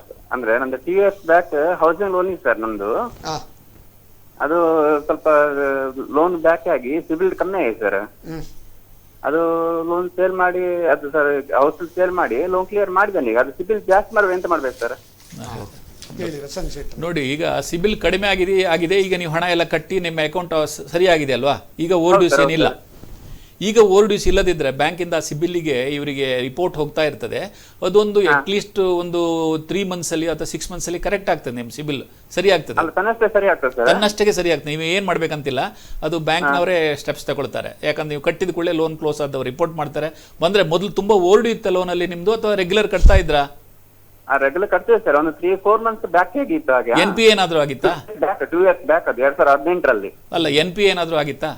ಹೌದು, NPA ಆಗಿದೆ ಸರ್. NPA ಆಗಿತ್ತಾ? ಹಾಗಾದ್ರೆ ಸ್ವಲ್ಪ ತಡ ಆದ್ರೆ ಟೈಮ್ ತಗೊಳ್ತದೆ. NPA ಇಲ್ಲದೆ 1-2 ತಿಂಗಳು ಓವರ್ ಡ್ಯೂ ಇದ್ರೆ ಅದು ಇಮಿಡಿಯೇಟ್ಲಿ ನಿಮ್ಮ ಸಿಬಿಲ್ ಎಲ್ಲ ಸರಿ ಆಗ್ತದೆ. ಈಗ ನೀವು ಕ್ಲೋಸ್ ಮಾಡಿದ್ರೆ ಬೇರೆ ಲೋನ್ ಮಾಡ್ಲಿಲ್ಲ, ಹೌಸಿಂಗ್ ಲೋನ್ ಯಾರು ಮಾಡಿಲ್ಲ. ಒಂದ್ಸಲ ಸಿಬಿಲ್ ನೋಡಿಯಲ್ಲ ನೀವು? ಸಿಬಿಲ್ ನೋಡಿ ತೆಗೆದು ನೋಡ್ಲಿಕ್ಕೆ ಹೇಳಿ, ಸಿಬಿಲ್ ಚೆಕ್ ಮಾಡಿ. ಅಂದ್ರೆ ನೆಕ್ಸ್ಟ್ ಲೋನ್ ಬೇಕಾದ್ರೆ ಸಿಬಿಲ್ ಅಂತ ಹೇಳಿ ನೋಡಿ. ಈಗ ಸಿಬಿಲ್ ಅಲ್ಲಿ ಕೂಡ ನಿಮ್ದು 700 above ರ್ಯಾಂಕಿಂಗ್ ಮಾರ್ಕ್ ಬೇಕಾಗತ್ತೆ. 700 ಇಂದ ಕೆಳಗಡೆ ಆದ್ರೆ ಬ್ರಾಂಚಿನವರಿಗೆಲ್ಲ ಸ್ಯಾಂಕ್ಷನ್ ಮಾಡ್ಲಿಕ್ಕೆಲ್ಲ ಪವರ್ಸ್ ಇರುವುದಿಲ್ಲ, ಅವ್ರ ಮೇಲ್ಗಡೆಯವರಿಗೆ ಕಳಿಸಬೇಕಾಗ್ತದೆ. ಮತ್ತೆ ಇನ್ನು 600 ಇಂದ ಕೆಳಗಡೆ ಬಂದ್ರೆ ಯಾವ ಬ್ಯಾಂಕ್ನವರು ಸಿಬಿಲ್ ಅಡಿ ಒಂದು ಏನಂದ್ರೆ ಗೋಪಾಲ್ ಅವರೇ, ಹೇಳಿ ಸರ್. ಈಗ ಕೆಲವು ಸಾರಿ ಏನಾಗ್ತದೆ, ಆ ಟೈಮಲ್ಲಿ ಏನೋ ಒಂದು ಪರಿಸ್ಥಿತಿಯಿಂದ ನಿಮ್ಮದೇನೋ ಒಂದು ಪ್ರಾಬ್ಲಮ್ ಆಗಿದೆ. ಆ ಪರಿಸ್ಥಿತಿ ನೀವು ಇಂಟೆನ್ಷನಲ್ ಅಲ್ಲ, ಪರಿಸ್ಥಿತಿಯ ಒಂದು ಇದರಿಂದ ನಿಮ್ಮ ಒಂದು ಡಿಫಾಲ್ಟ್ ಆಗಿದೆ. ಅದರ ನಂತರ ನೀವು ಅದನ್ನು ನಿಮ್ಮ ಗುಣನಡತೆ ಇದ್ದಾಗ ಇದನ್ನು ಒಳ್ಳೆ ರೀತಿಯಲ್ಲಿ ನಡೆಸಿಕೊಂಡು ಈಗ ಇತ್ತೀಚೆಗೆ ಎಲ್ಲ ಒಳ್ಳೆ ರೀತಿಯಲ್ಲಿ ಆಗಿದೆ ಅಂತೇಳಿ ನೀವು ಪ್ರೂವ್ ಮಾಡಿದ್ರೆ ಅವರು ಕೊಡ್ಲಿಕ್ಕೆ ಇದುಂಟು. ಯಾಕಂದ್ರೆ ವಾಲ್ಮೀಕಿ ಕೂಡ ರಾಮಾಯಣ ಬರೆಯುವ ಮುಂಚೆ ಅವರು ದರೋಡೆಕೋರ ಆಗಿದ್ದ ಅಂತ ಹೇಳ್ತಾರೆ ಅಲ್ವಾ? ಆದ್ರೆ ನಾವು ವಾಲ್ಮೀಕಿಯನ್ನು ರಾಮಾಯಣ ರೈಟರ್ ಆಗಿ ರೆಕಾಗ್ನೈಸ್ ಮಾಡ್ತೇವ, ದರೋಡೆಕೋರ ಆಗಿ ಮಾಡ್ತೇವ? ರಾಮಾಯಣ ರೈಟರ್ ಆಗಿ ಮಾಡ್ತೇವೆ. ಅದೇ ರೀತಿ ಇತ್ತೀಚೆಗೆ ನಿಮ್ಮ ಒಂದು ಕಾಂಡಕ್ಟ್ ಆಫ್ ಅಕೌಂಟ್, ಬ್ಯಾಂಕಿನ ಒಳ್ಳೆ ಟ್ರಾನ್ಸಾಕ್ಷನ್ ಬೇರೆ ಎಲ್ಲ ಸರಿಯನ್ನು ಮಾಡಿದ್ರು ಒಂದು 2-3 ವರ್ಷದಲ್ಲಿ. ಮತ್ತೆ ಅದನ್ನು ನೀವು ಮುಂಚಿದು ಈಗ SLC ಮಾರ್ಕ್ ಕಮ್ಮಿ ಇದ್ರೆ, ಈಗ ಡಿಗ್ರಿಯಲ್ಲಿ ಒಳ್ಳೆ ಮಾರ್ಕ್ ಬಂದ್ರೆ ಡಿಗ್ರಿ ಮಾರ್ಕ್ ನೋಡಿ ನಿಮ್ಮನ್ನು ಕನ್ಸಿಡರ್ ಮಾಡಬಹುದು. ಆಯ್ತಾ? ಅಂದ್ರೆ ಇಮಿಡಿಯೇಟ್ಲಿ ನಿಮ್ಮದು ಸಿಬಿಲ್ ಇಂಪ್ರೂವ್ ಆಗೋದಿಲ್ಲ, ಸ್ವಲ್ಪ ಟೈಮ್ ತಗೊಳುತ್ತೆ. ಹೇಳಿ. ಗೋಲ್ಡ್ ಮಾಡಿದ್ರೆ ಸಿಬಿಲ್ ಜಾಸ್ತಿ ಆಗ್ತದೆ ಸರ್. ಹೌದಾ ಸರ್? ಅದು ಯಾವ್ದು ಗೋಲ್ಡ್ ಲೋನ್ ಮಾಡಿದ್ರೆ, ಗೋಲ್ಡ್ ಲೋನ್ ಮಾಡಿ ನೀವು ಕರೆಕ್ಟ್ ಕಟ್ಟಿ ಆವಾಗ ಸಿಬಿಲ್ ಆಟೋಮೆಟಿಕ್ ಸರಿ ಆಗ್ತದೆ. ಜಾಸ್ತಿ ಆಗ್ತದೆ. ಯಾವುದೇ ಲೋನ್ ತಕೊಂಡ್ರೆ ಅದನ್ನು ಕರೆಕ್ಟ್ ಕಟ್ಟಿದ್ರೆ ಮಾತ್ರ ಸಿಬಿಲ್ ಸರಿ ಆಗುದಿಲ್ಲ. ಸಿಬಿಲ್ ಹಾಳಾಗೋದು ಯಾವಾಗ? ನಿಮ್ದು ಏನಾದ್ರು ಡಿಫಾಲ್ಟ್ ಆದ್ರೆ ಮಾತ್ರ ಸಿಬಿಲ್ ಹಾಳಾಗ್ತದೆ. ಗೋಲ್ಡ್ ಲೋನ್ ಆದ್ರೂ ಕೂಡ 1 ವರ್ಷಕ್ಕೆ ರಿಪೇಮೆಂಟ್ ಇರ್ತದೆ. ಅದು ಅಗ್ರಿಕಲ್ಚರ್ ಗೋಲ್ಡ್ ಲೋನ್ ಹಾಗೆ ಬ್ಯಾಂಕ್ 1 ವರ್ಷ ಮಟ್ಟಿಗೆ ಕೊಡ್ತಾರೆ. ಬಡ್ಡಿಯಲ್ಲಿ ಉಂಟಲ್ಲ 6 months 3 months ಇಂಟ್ರೆಸ್ಟ್ ಆಗ್ತಲ್ಲ, ಇಂಟ್ರೆಸ್ಟ್ ಕರೆಕ್ಟ್ ಕಟ್ಟದೇ ಇದ್ರೆ ಸ್ವಲ್ಪ ಸಿಬಿಲ್ ಡೌನ್ ಆಗ್ತದೆ. ಇನ್ನೊಂದು ಅಂತೇಳಿ ನೀವು ಪದೇ ಬ್ಯಾಂಕ್ ಅಲ್ಲಿ ಹೋಗಿ ಸಿಬಿಲ್ ನೋಡ್ತಾ ಇದ್ರು ಕೂಡ ಸಿಬಿಲ್ ಡೌನ್ ಆಗ್ತದೆ.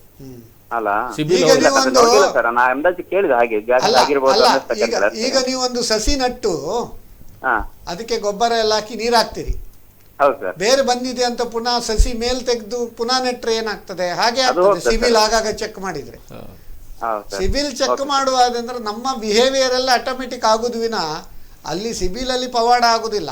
ನಾವು ಯಾವ ರೀತಿ ನಮ್ಮ ಅಕೌಂಟ್ ಬಿಹೇವಿಯರ್ ಹೇಗಿರ್ತದೆ ಅದ್ರ ಪ್ರಕಾರ ನಮ್ದು ಹೇಗೆ ಕಾಂಡಕ್ಟ್ ಉಂಟು ಅದೇ ರೀತಿಯಲ್ಲಿ ಸಿಬಿಲ್ ಬರ್ತದೆ, ಆಯ್ತಾ? ಸರಿ ಸರ್ ಸರಿ. ಸೊ ಆದ್ರಿಂದ ನೀವು ಈಗ ಗೋಲ್ಡ್ ಲೋನ್ ಕೂಡ ತೆಗೆದು ಅದನ್ನು ಪ್ರತಿ ತಿಂಗಳು ನೀವು ಇಂಟ್ರೆಸ್ಟ್ ಅನ್ನು ಟೈಮಲ್ಲಿ ಕಟ್ತಾ ಹೋದ್ರೆ ನಿಮ್ದು ಕ್ರೆಡಿಟ್ ಸ್ಕೋರ್ ಇಂಪ್ರೂವ್ ಆಗ್ತದೆ. ಇಂಪ್ರೂವ್ ಆದ ಕೂಡಲೇ ಮತ್ತೆ ನೀವು ಏನು ಬೇಕಾದ್ರೂ ಮಾಡ್ಬೋದು. Thank you sir. ಪ್ರಶ್ನೆ ಕೇಳೋದಕ್ಕೆ ಧನ್ಯವಾದಗಳು. ಈಗ ಅದೇ Reserve bank of India Vasant Shetty okay ಅವರು ಈ ಲಿಕ್ವಿಡಿಟಿಗೆಲ್ಲ ಇಷ್ಟೆಲ್ಲ ಮೆಜರ್ ಮಾಡಿದ್ದಾರೆ. ಹೌದು. ಈಗ ರಿಪೋ ರೇಟ್ ಮತ್ತೆ ರಿವರ್ಸ್ ರಿಪೋ ರೇಟ್ ಅನ್ನು ಇನ್ನೂ ಕಮ್ಮಿ ಮಾಡಿ ಇನ್ನೂ ಕಡಿಮೆ ಮಾಡಿದ್ದಾರೆ. ಅದು ಮಾಡಿದ್ ಯಾಕಂದ್ರೆ ಹೌದು. ಬ್ಯಾಂಕಿನವರು ಅವರ ಎಕ್ಸೆಸ್ ಫಂಡ್ ಇದ್ರೆ RBI ಯಲ್ಲಿ ಲೆಂಡಿಂಗ್ ಮಾಡೋದ್ ಮೇಲೆ RBI ಯಲ್ಲಿ ಡೆಪಾಸಿಟ್ ಬಡ್ಡಿ ತಗೊಳ್ತಿದ್ರು. ಅದನ್ನು ಡಿಸ್ಕರೇಜ್ ಮಾಡ್ಲಿಕ್ಕೆ ಲಿಕ್ವಿಡಿಟಿ ಜಾಸ್ತಿ ಆಗಿ ಮಾರ್ಕೆಟಿಗೆ ಜಾಸ್ತಿ ಲೆಂಡ್ ಮಾಡ್ಲಿ ಅಂತ ಇದೊಂದು ಮಾಡಿದ್ದಾರೆ. ಸರಿ. ಅದು ಕೂಡ ಒಂದು ಶ್ಲಾಘನೀಯ. ಹೌದು. ಮತ್ತೆ ಈ ಮೊರೆಟೋರಿಯಂ 6 ತಿಂಗಳು ಮಾಡಿ ಅದನ್ನು ಫಂಡೆಡ್ ಲೋನ್ ಮಾಡಿ ಎಕ್ಸಲೆಂಟ್. ಮತ್ತೆ ಇನ್ನೊಂದು ಸ್ಕೀಮ್ ಮಾಡಿದಾರಲ್ಲ, ಯಾವುದು? ಒನ್ ಟೈಮ್ ರೀಸ್ಟ್ರಕ್ಚರಿಂಗ್ ಅಂತ, ಹೌದು, one time OTR. restructuring, ಹೌದು. ಅಂದ್ರೆ ಯಾವುದೇ ಒಂದು MSME MSME account ಇದ್ರು, if total outstanding in the entire banking system ಅದು 1/1/2019 ಅಲ್ಲಿ 31/12/2020 ವರೆಗೆ ಹೌದು ಅದಿತ್ತು. ಅದನ್ನೀಗ ಪುನಃ ಎಕ್ಸ್ಟೆಂಡ್ ಮಾಡಿ ಮೊನ್ನೆ ಬಜೆಟ್ ಅಲ್ಲಿ 31/3/2021 ವರೆಗೆ ಮಾಡಿದ್ದಾರೆ. ಆದ್ರೆ ಅಕ್ಟೋಬರ್ ಮುಂಚೆ ಅದು ಡಿಸಿಷನ್ ತಗೊಳ್ಬೇಕು. ಯಾವುದೇ ಒಂದು ಒನ್ ಟೈಮ್ ರೀಸ್ಟ್ರಕ್ಚರಿಂಗ್ ಮಾಡಬೇಕು. ಆವಾಗ ಅಸೆಟ್ ಕ್ಲಾಸಿಫಿಕೇಶನ್ ಚೇಂಜ್ ಆಗುದಿಲ್ಲ. ಆದ್ರೆ ಯಾವುದೆಲ್ಲ OTR ಮಾಡ್ತಾರೆ ಅದಕ್ಕೊಂದು 10% NPI ಅಕೌಂಟ್ಸ್ NPI ಆಗಬೇಕಾಗ್ತದೆ. ಆದ್ರೆ ಅದು ಅಪ್ ಟು 25 crores ಲಿಮಿಟ್ ಇರಬೇಕು. ಎಕ್ಸಿಸ್ಟಿಂಗ್ ಸಿಸ್ಟಮ್ ಇದೆಯಲ್ಲ ನೋಡಿ, ಬ್ಯಾಂಕರ್ಸಲ್ಲಿ ಎಕ್ಸಿಸ್ಟಿಂಗ್ ಒಂದು OTS ಅನ್ನೋ ಸ್ಕೀಮ್ ಉಂಟು. ಅದೇನಂತ ಹೇಳಿದರೆ ಈ ಅಕೌಂಟನ್ನು ನಾವು ರೀಸ್ಟ್ರಕ್ಚರ್ ಮಾಡಿದರೆ ಅಕೌಂಟ್ ಕೂಡಲೇ NPA ಆಗ್ತದೆ. 1 ವರ್ಷ ಅಕೌಂಟ್ ಹಾಗೆ NPAಯಲ್ಲಿ ಕಂಟಿನ್ಯೂ ಆಗಿರ್ತದೆ.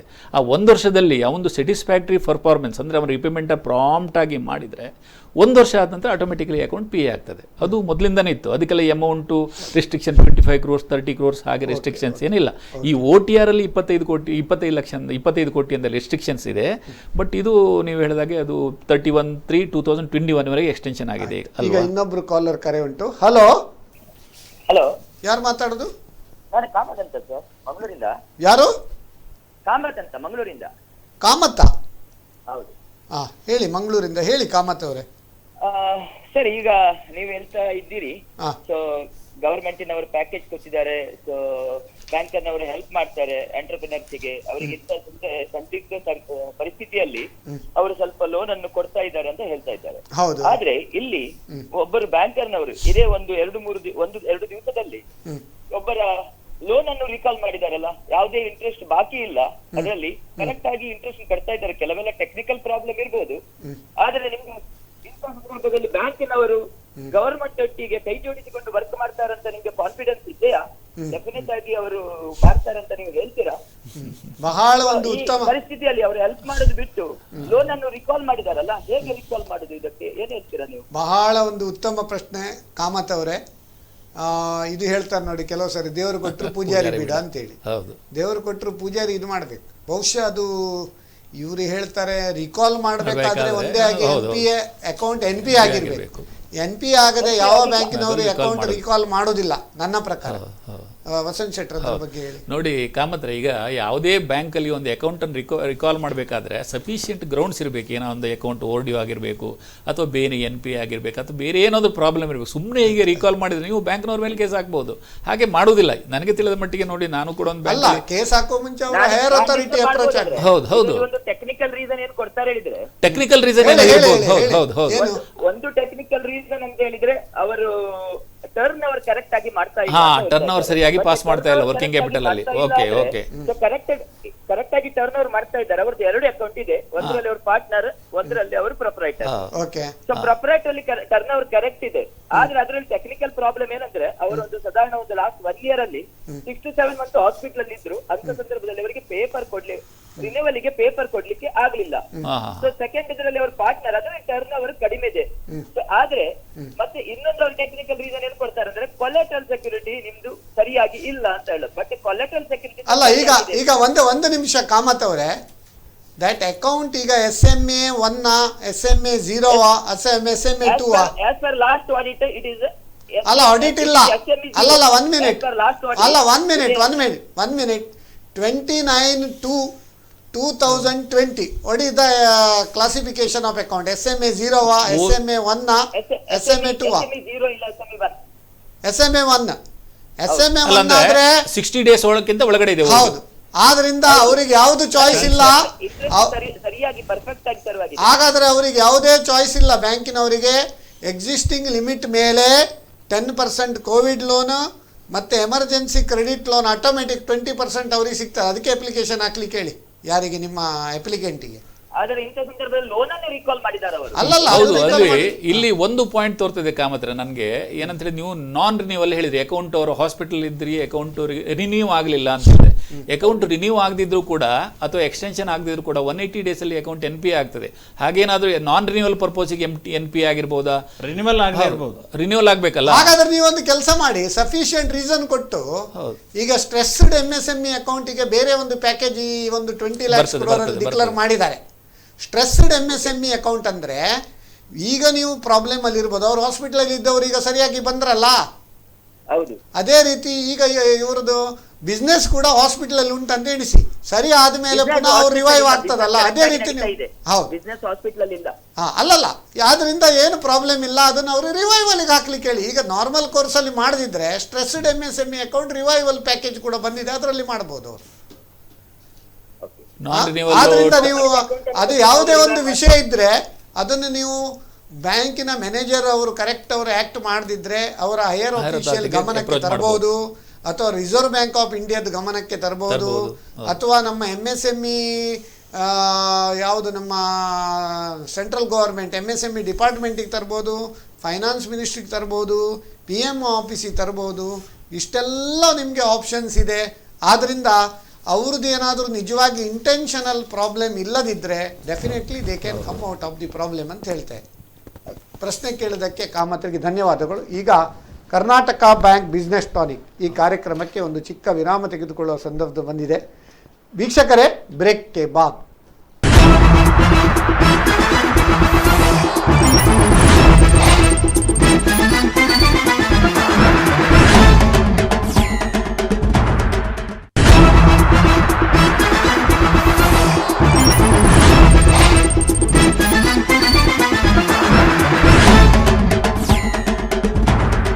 ವೀಕ್ಷಕರೇ, ನಿಮಗೆಲ್ಲರಿಗೂ ಕರ್ನಾಟಕ ಬ್ಯಾಂಕ್ ಬಿಸ್ನೆಸ್ ಟಾನಿಕ್ ಈ ಕಾರ್ಯಕ್ರಮಕ್ಕೆ ವಿರಾಮದ ನಂತರ ಸ್ವಾಗತ.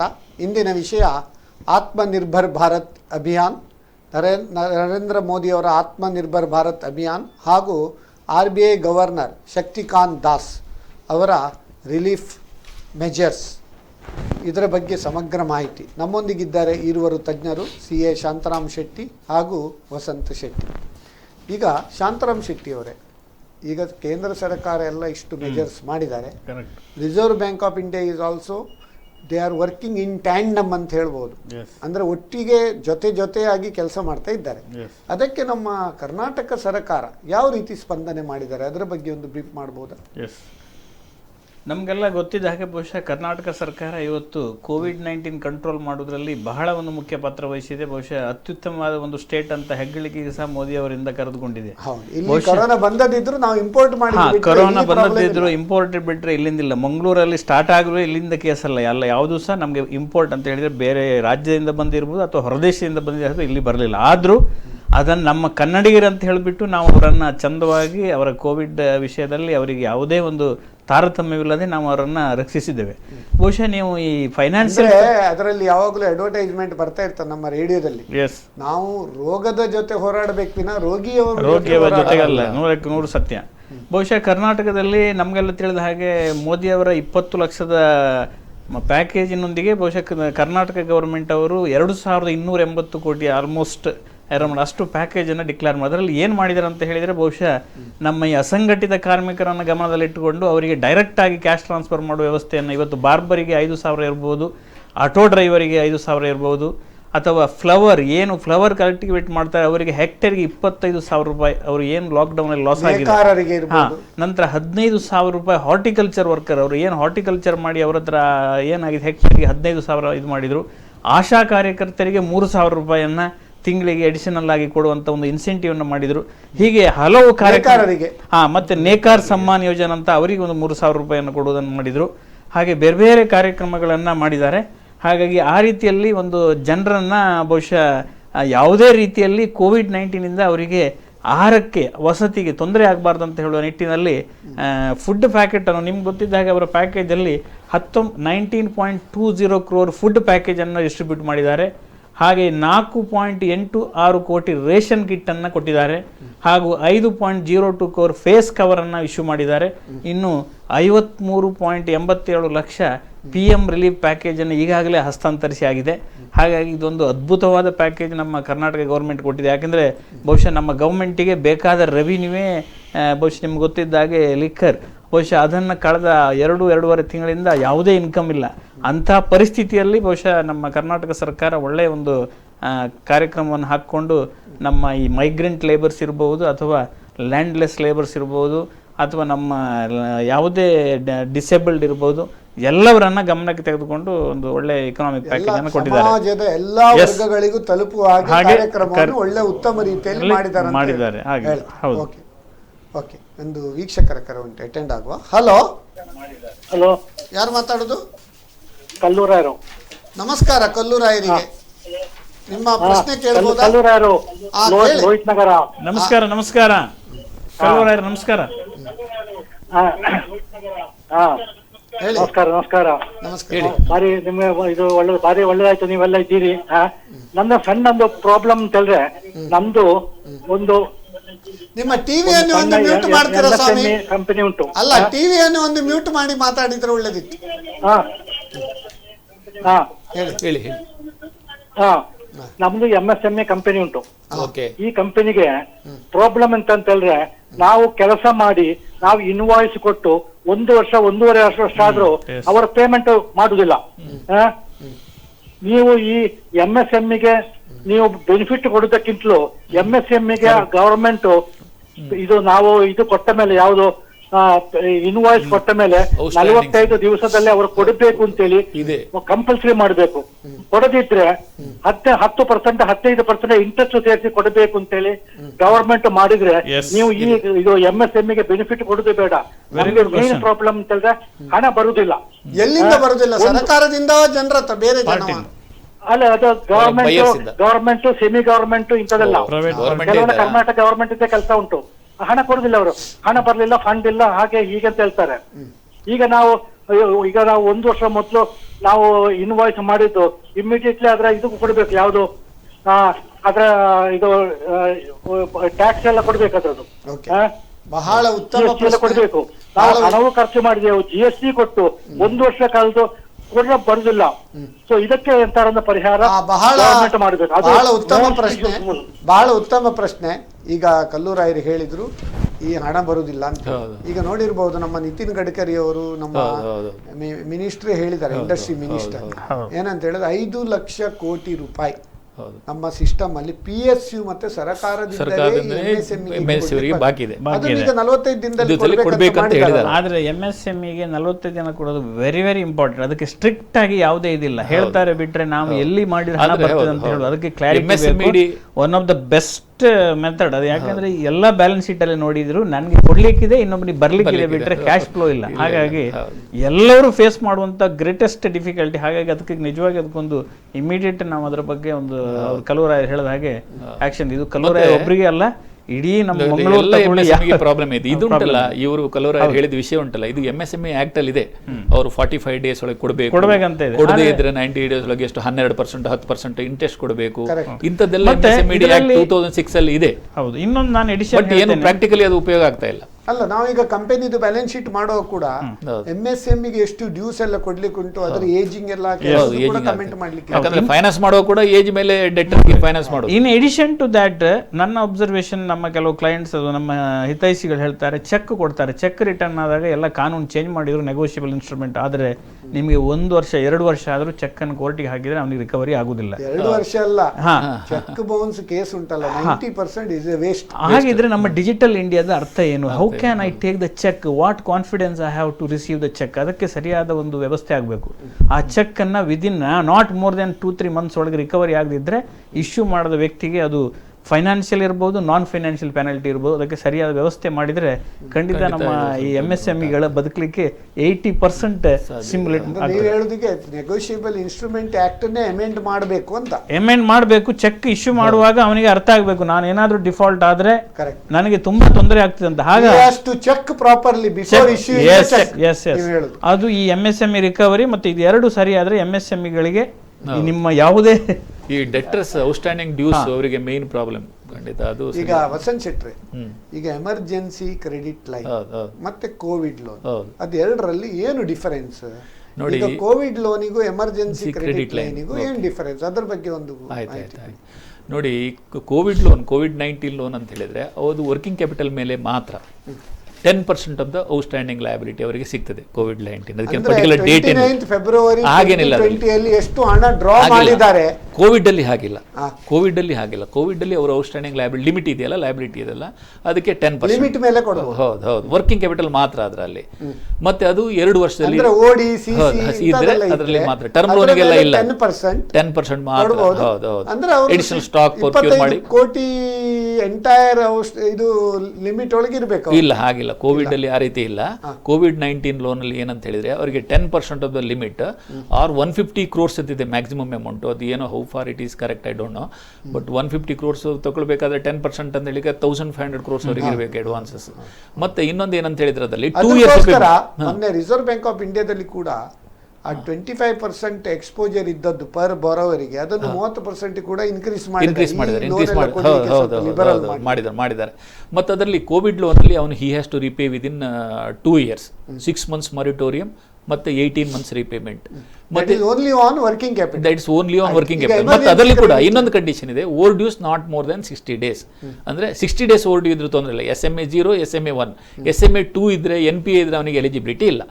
ಎಮರ್ಜೆನ್ಸಿ ಕ್ರೆಡಿಟ್ ಅಂತ ಹೇಳಿದ್ರೆ ಇದು 20% ಆನ್ ದ ಔಟ್ಸ್ಟ್ಯಾಂಡಿಂಗ್ ಲಯಬಿಲಿಟಿ ಅಂತ ಹೇಳಿದ್ರೆ ಬಾರೋವರದ್ದು ಯಾವುದೇ ಲಯಬಿಲಿಟಿ ಇರ್ಬೋದು 29th ಫೆಬ್ರವರಿಗೆ ಅದ್ರ ಮೇಲೆ 20% ಕೊಡ್ತಾರೆ. ವರ್ಕಿಂಗ್ ಕ್ಯಾಪಿಟಲ್ ಆಗಲಿ, ಟರ್ಮ್ ಲೋನ್ ಆಗಲಿ, ಕಂಪನಿ ಹೆಸರಿಗೆ ವೆಹಿಕಲ್ ಇದ್ರೂ ಕೂಡ ಬರ್ತದೆ. MSME ಹೆಸರಿಗೆ, ಇಂಡಿವಿಜುವಲ್ ಹೆಸರಿಗೆ ಯಾವುದಾದ್ರೂ ವೆಹಿಕಲ್ ತಗೊಂಡ್ರೆ ಇದು ಬರೋದಿಲ್ಲ. ಇದಕ್ಕೆ ಗೌರ್ಮೆಂಟು NCGTC ಅಂತೇಳಿ national credit guarantee trust company ಅವರಿಂದ 100% ಗ್ಯಾರಂಟಿ ಸಿಗ್ತದೆ. ಬ್ಯಾಂಕಿನವರಿಗೆ ಏನೇನೋ ರಿಸ್ಕ್ ಇಲ್ಲ, 100%.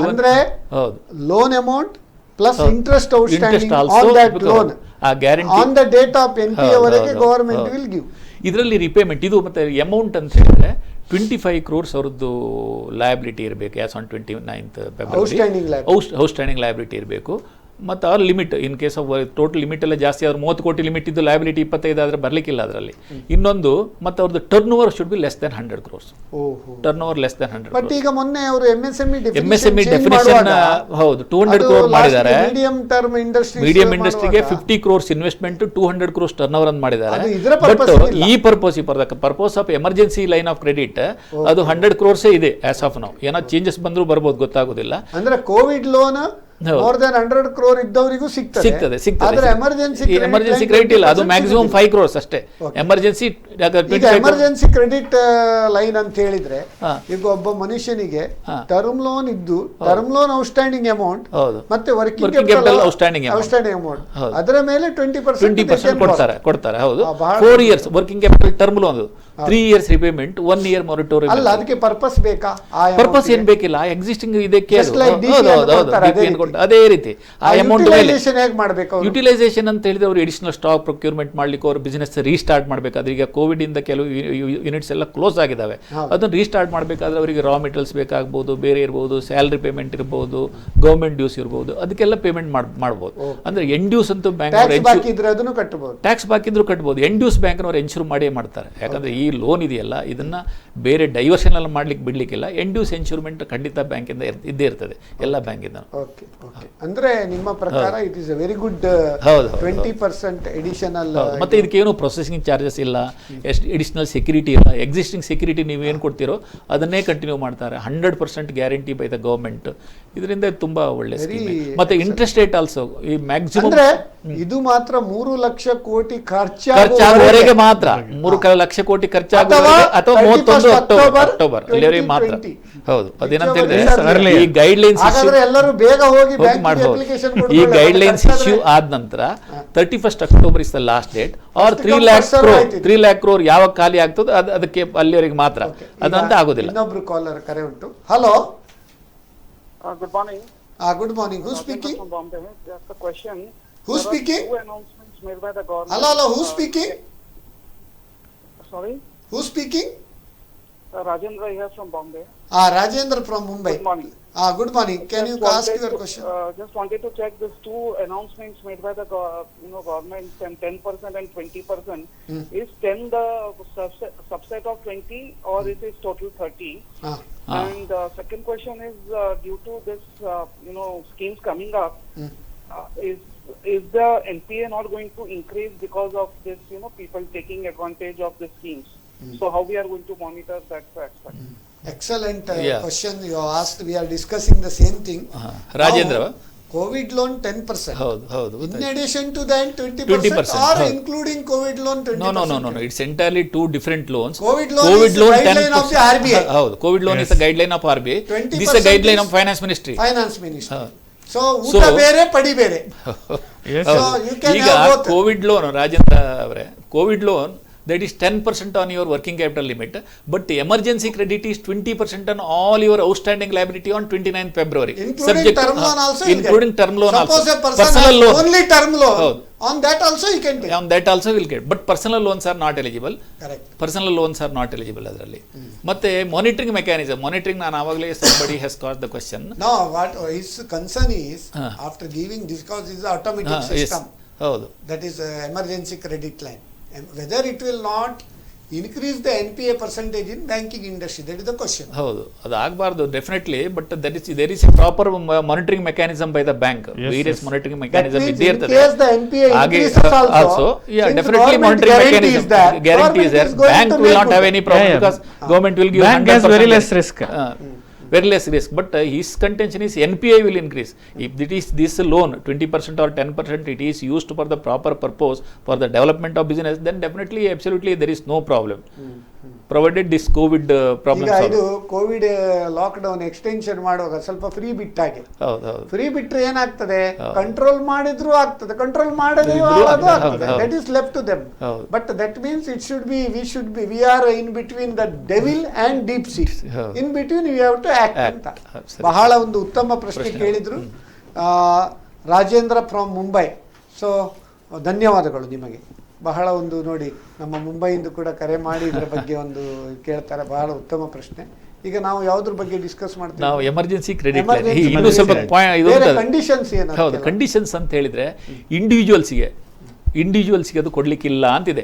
ಆದ್ರೆ ಒಂದಂತ, ಯಾಕಂದ್ರೆ government has given individual capacity, loan individual capacity, ಹೌದು, ಹೌಸಿಂಗ್ ಲೋನ್, ಕಾರ್ ಲೋನ್, ಇಂಥದಕ್ಕೆಲ್ಲ ಇಲ್ಲ. ಬಿಸಿನೆಸ್ ಪರ್ಪಸ್ಗೆ ಆದ್ರೆ ಅದರಲ್ಲಿ ಸರ್ಕಲ್ ವೆರಿ ಕ್ಲಿಯರ್ ಗೈಡ್ಲೈನ್ಸ್ ಇಲ್ಲ. ಬಟ್ ಬಿಸಿನೆಸ್ ಪರ್ಪಸ್ಗೆ if individual has taken loan, then definitely it is eligible. Mudra loan ಇದೆ, PMEGP loan, it's also eligible. Mudra loan also eligible for this 20% loan.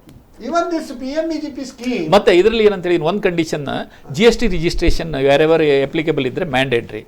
If some case it is exempted, then some items itself they are exempted. ಅಂತ item ಅಲ್ಲಿ ಬೇಕಿಲ್ಲ. Okay. GST. ಹೌದು. So very nice program, very nice package ಅಂತ ಹೇಳಿ. ಮತ್ತೆ interest rate ಅಲ್ಲಿ ಒಂದು points ಯಾರಾದ್ರೂ ಡೌಟ್ ಇದ್ರೆ, ಇಂಟ್ರೆಸ್ಟ್ ಅಂತ ಹೇಳಿ 9.25 ಕ್ಯಾಪ್. ಇಂಡಿವಿಜುವಲ್ ಬ್ಯಾಂಕ್ನವರು ಅವರದ್ದು RLLR ಪ್ಲಸ್ ಸಮ್ ಸ್ಪ್ರೆಡ್ ಇಟ್ಕೊಂಡು maximum rate of interest 9.25 change ಆಗಿ RLLR ಆಗ್ತದೆ. ಹೌದು. ಈಗ ಕೆಲವು ಪಾರ್ಟಿ ನಾನ್ MSME MCLR ಇದೆ, MCLR some spread. In case of MSME ಇವರಿಗೆ ಇದು RLLR ಪ್ಲಸ್ ಸ್ಪ್ರೆಡ್ ಟೋಟಲಿ ಒಂದು 7%, 8% ಒಳಗಡೆ ಬರ್ತದೆ ಅದು. ಮತ್ತೆ NBFC ಆದರೆ ಅದು 14% ಕ್ಯಾಪ್ ಹಾಕಿದ್ದಾರೆ. 14%. Okay. NBFC, if they borrow from even NBFCs also can give loan. Yes, yes. But minimum It is their 3 lakh existence crore for only pertains to 2 years. banks as well as NBFCs. NBFCs, they should be in existence in business for 2 years. 2 years. Such Oh. NBFCs, if they extend the credit, Oh. that amount is also guaranteed by the government. It is excellent Yes, yes. move. Oh. Really, we should. ಮತ್ತೆ this is over and above the MPBF. ನೀವು ಯಾವುದು ನಾವು MPBF ನಿಮ್ಮದು ಬರೋದಿಲ್ಲ, ಹಾಗೆ ಇಲ್ಲ, ಹೀಗಿಲ್ಲ ಅಂತ ಯಾರು ಹೇಳಲಿಕ್ಕಿಲ್ಲ. It is above the MPBF. ಮತ್ತೆ ನೋ ಪ್ರಿಪೇಮೆಂಟ್ ಪೆನಲ್ಟಿ. ಯಾರಾದರೂ ಬಾರೋವರು ನಾನು ಮೊದಲೇ ಕಟ್ತೇನೆ ಅಂತ ಹೇಳಿದ್ರೆ ಪ್ರಿಪೇಮೆಂಟ್ ಪೆನಲ್ಟಿ ಕೂಡ ಇಲ್ಲ. ಸಿಬಿಲ್ ರೇಟ್ ನೋಡ್ಲಿಕ್ಕಿಲ್ಲ. ಎಕ್ಸಿಸ್ಟಿಂಗ್ ಸೆಕ್ಯೂರಿಟೀಸ್ ಸಿಬಿಲ್ ರೇಟ್ ನೋಡ್ಲಿಕ್ಕಿಲ್ಲ. ಇಲ್ಲ ಸಿಬಿಲ್ ರೇಟ್ ನೋಡ್ಬೋದು, but CIBIL is not applicable ಇದರಲ್ಲಿ as per the guidelines. Even finance minister specifically announce. ಅಂದ್ರೆ ಒಂದು ಗಾದೆ ಉಂಟು, ತಾಯಿಗೆ ಮನಸ್ಸಿದ್ದರೆ ನಾಯಿಗೂ ಕೊಡಬಹುದಂತ. ಆ ರೀತಿ ಬ್ಯಾಂಕಿನ ಸರ್ಕಾರದವರು ಮನಸ್ಸು ಮಾಡಿದ್ರೆ ಯಾರಿಗೂ ಏನು ಈ ಬೇಕಾದ್ರೂ ಗೈಡ್ಲೈನ್ಸ್ ಎಲ್ಲ ಇದರದ್ದು monitored by reserve bank of India, not by finance ministry.